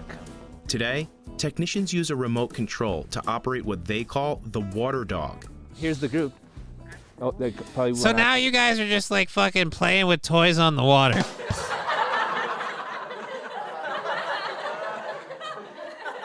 Fireworks display every 10 minutes. What? The laser for the coots is called the cooter. Oh, man. Again, at what point are we just now, is the government just paying you to play with toys to save ducks? Kind of your view to the left a little bit now. Sometimes the boat gets the birds to lift off. Then a rifle shot gets them to fly away. This new and improved suite of tools has a near-perfect record of keeping birds off this deadly human-made mess. Successful programs like the one at the pit are more important than ever. Okay. Nearly a third of North America's bird population has disappeared since 1970. Yeah, I'm sure solar wind towers. Mining is to blame for destroying habitat, but some cleanup efforts have worked, just not always in the way people expect. For a prime example of that, you need to travel about 20 miles downstream. Oh, Jesus. I don't know if you know this, but I don't walk very well. So this is in Wisconsin? No, I thought this was in Wyoming or Montana or some shit. Oh, anyways. I thought it was. How many times has he accidentally hit a duck? I mean...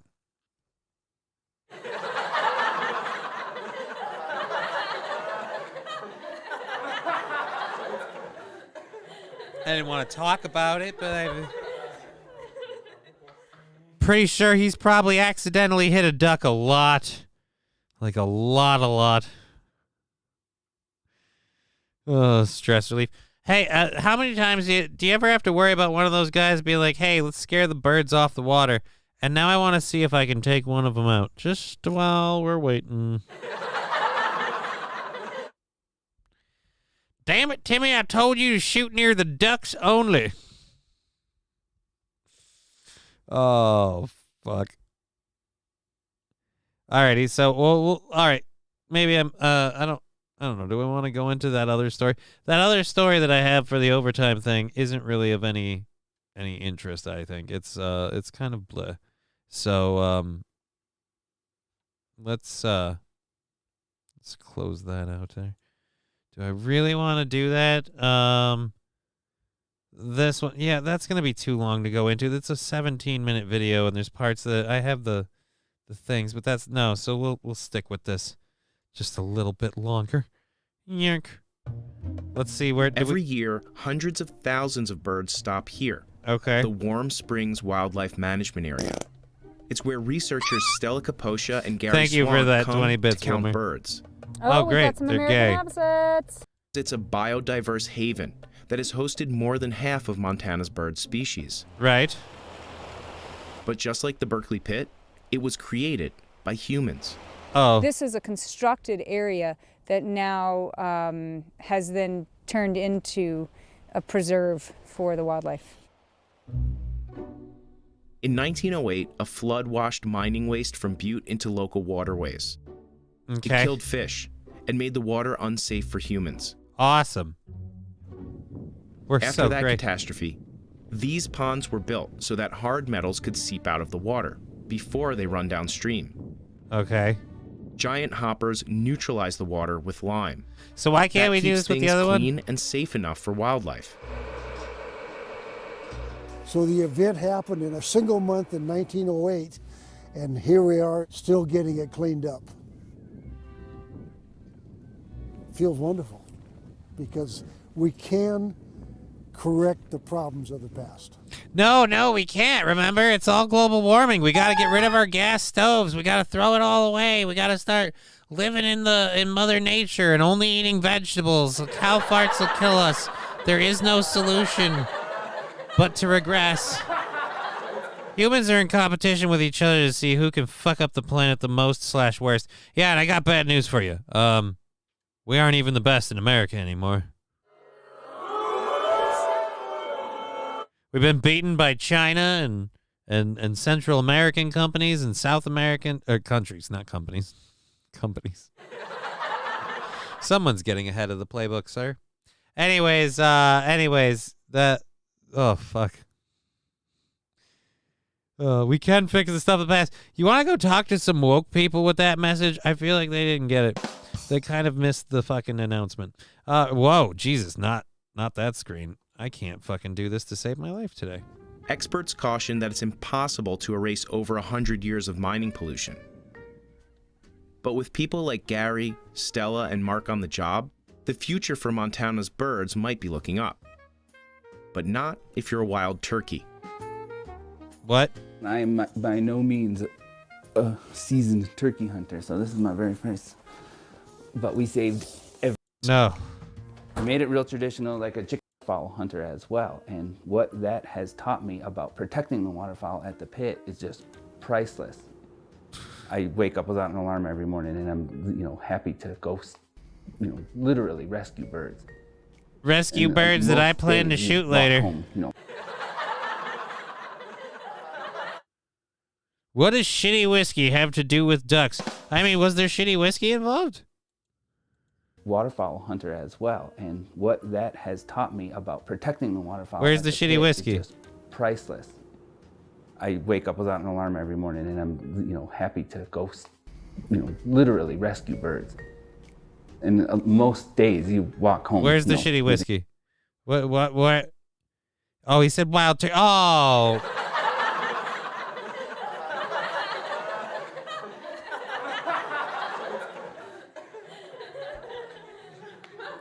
As a connoisseur of both shitty and non-shitty whiskeys, I was like, wait a minute, what? Is there a new brand? Do I have a new flavor? Just kicked me right in the dick. Your head held high. All right, so you're saving birds. Got it. I feel like that's the end of that. We don't have any more of that. He's saving birds. Good for you, sir. Fanatical Bucks fan saying, or Joe Berger saying, I got the joke, Johnny is slow. Yeah, I'm retarded. Wild turkey is when you're an alcoholic but have given up. Yeah, I've never actually drank wild. I don't think I've ever had wild turkey. I've had Fireball cinnamon whiskey. It's not really whiskey. Johnny Walker Black is my new favorite friend, but damn, man, I don't think I've ever had anything like that. Let's see if we can find something quick here. What do we have in our short? These things. All right, that's stupid. A man walks into a bar and sees a jar full of $100. Nope. This is how you safely handle snapping turtles. What the fuck? Why do you want to know how to safely handle snapping turtles? Why would you just avoid the snapping turtle? I feel like that is a very doable thing. Why are you handling the snapping turtle? This is an adult male alligator snapping turtle. An alligator snapping turtle. Will you pick a species? An adult male alligator snapping turtle. That's just too much for a resume, okay? Pick a lane. Notice how I'm grabbing him behind the head at the front of the shell and also at the back of the shell. With my thumb right up his butt to give him a good rodering. Now remember, if you massage the Ganymede muscle, you'll get him to exfoliate and will come all over your shoe. Yeah, I said exfoliate. I'm not a scientist. This species of snapping turtle cannot bite me when I hold him like this. These turtles are very heavy. They can deliver a crushing bite if you do get your hand in the way, and they are one of the largest freshwater turtles in the world. Now, this differs from how to handle a common snapping turtle. This is the common snapping turtle. This species is extreme. He's ready to eat. This is the common snapping turtle. And if you don't know by now, I've one of these before. Eat his face. I'm loving that this dude's like, this is the common snapping turtle. Like, ah. The way he handles Mitch McConnell is satisfying.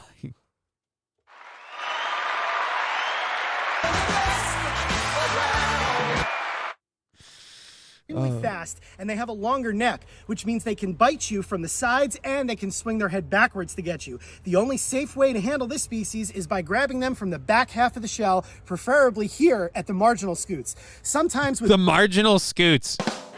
Oh. Man, I don't know why Ethan Klein quit making this content.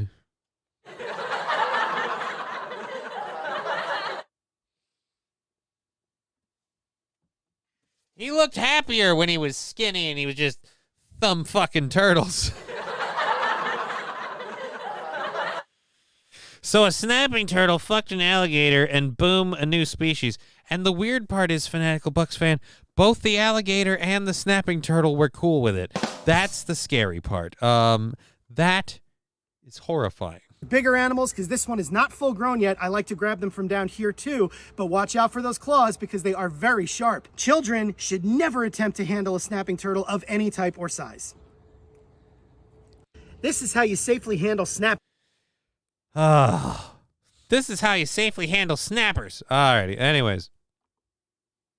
So I'm going to go ahead and end the recording thing. We won't be needing that any further. We're going to go ahead and pluck on out here for the end of our show. We've had an amazing time. We'll be back again tomorrow for a 2 to 5:30 show. And if you want to get those tickets, let's watch some videos of people losing a digit. Okay, well, I got to be careful with that kind of content. I don't want to get myself in trouble. But here, let's see, bitten by snapping turtle. Bitten, you nuns. Bitten by bloodworm, ugh. Snapping.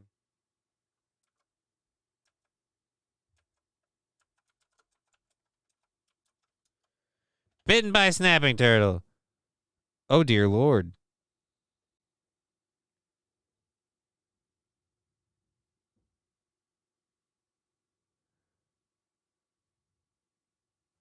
Oh my God. Dude, Brave Wilderness. All right. We're doing a Brave Wilderness video.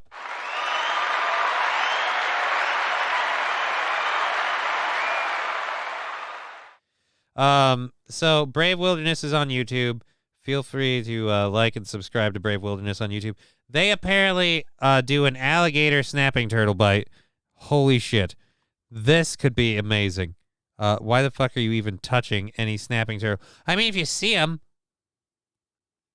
let's watch feeder mice being bitten in half while they drown in panic. No, that's just masochistic. That's gross. I'm Steven. Coyote Peterson, and today I'm going to be bitten by an enormous alligator snapping turtle. Ready? Here we go. Ready? 1, 2, 3. Gah! Gah!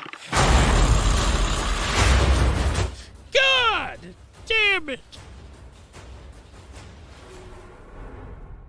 All right. right, guys, so right now I'm sitting here, geez, calm down, with a 50-pound alligator snapping turtle. A couple months back, I posted a photo on Instagram and Facebook and asked the question, should I be bitten by an alligator snapping turtle? Oh, yeah, because social media is going going to say, no way, Coyote, don't do it. But surprisingly, more than 95% of you said, yes, we want. Yeah. Yeah, we want to see what that looks like. And we're like, we don't care if you injure your body. I mean, you put it up to the internet to whether or not you should risk bodily harm by feeding yourself to a snapping turtle for our amusement? I mean, shit, take my money. Honestly, what it looks like if an alligator snapping turtle bites you. Now, I've been stung by a scorpion, I've been quilled by a porcupine, I've been batted around by a grizzly bear, but nothing, I don't think, makes me more nervous than to get my arm into the jaws of this turtle. Now, let's take a look at his actual bite course here. Look at that. That bite could easily lop off my fingers, so you're not going to see me doing this. But what I'm going to do is actually put my arm into the turtle's jaws. Now, we're going to test this out first with a turkey leg, which is about as big around as my forearm, just as thick as my forearm is. That's a big turkey leg right there. And my arm, I've seen feels bigger. Just about the same. It's all muscle right there, muscle and bone. So what we're going to do is attach this turkey leg to the back of a piece of bamboo.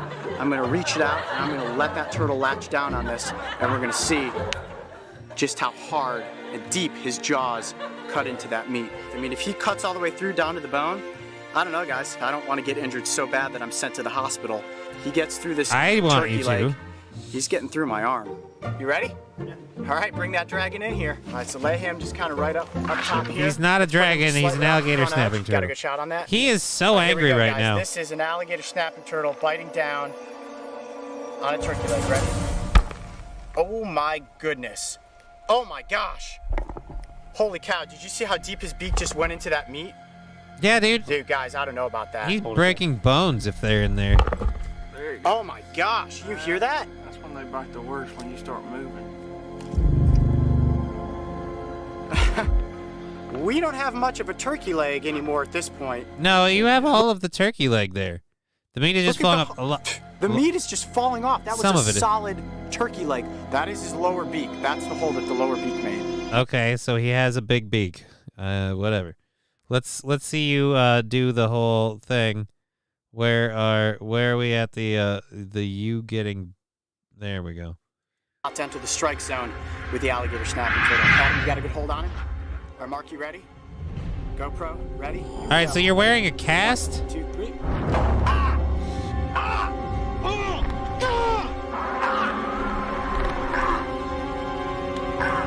I could hear cracking the bamboo. Oh, jeez. Ah! He's through into my arm. Ah, jeez, it went right past the bamboo into my arm. Ah, yep, he pierced skin. I can definitely feel it. You're bleeding. Oh, no. I don't think I want to do that again. I mean, why would you? You're right. It went into my arm. Okay. It's really stressing the bamboo about to its maximum. And I think it was until he got over by the side and his beak pierced through that. Whatever, dude. Your adrenaline gets rushing like that. Whatever. If you were all right, so this is. Oh, wow. It's going to be bad. My arm is throbbing right now. Whew, that was a crazy experience. You guys asked for it. Yeah, with none of that stuff there, your arm would be broken. Poor turtle. That's the point if you're armored, pussy. What's the point if you're armored? Exactly. He shouldn't be fucking all big dick in this. This is how that Aussie died. No, the Aussie died because he was fucking with a stingray and he got stabbed in the chest. Again, this guy just, wow. I don't know. Anyways, so we did a little bit of overtime for that, just to amuse everybody. I'm going to get going. Same thing. Well, I mean, he didn't intend that one to happen. This guy's like deliberately planning to get bit. I just, I want to see him get stung by a stingray now. Just take a barb from a stingray, buddy. Just take a stingray barb. Anyhow, like I said, we've been fucking around too much. This has been great. Thank you all so much for being part of the show, doing the whole YouTube and the Twitch thing, finally getting that streaming nicely. So, alrighty. Anyhow, be safe. Peace out. Yeah, We've been Johnny. You've been an audience. It's been a podcast and a pleasure. We will see you tomorrow.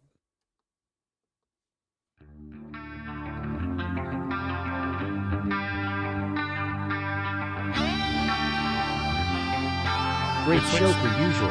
Party 1000. Thank you, David. You missed our second hype train, man. Sorry you weren't there.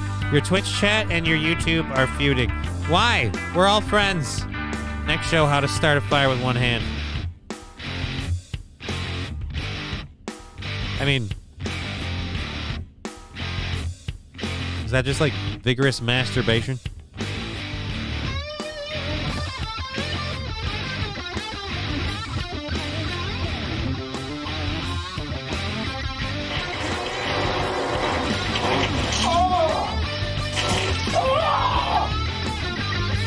Unlucky day for me. Work was nuts. No worries, man.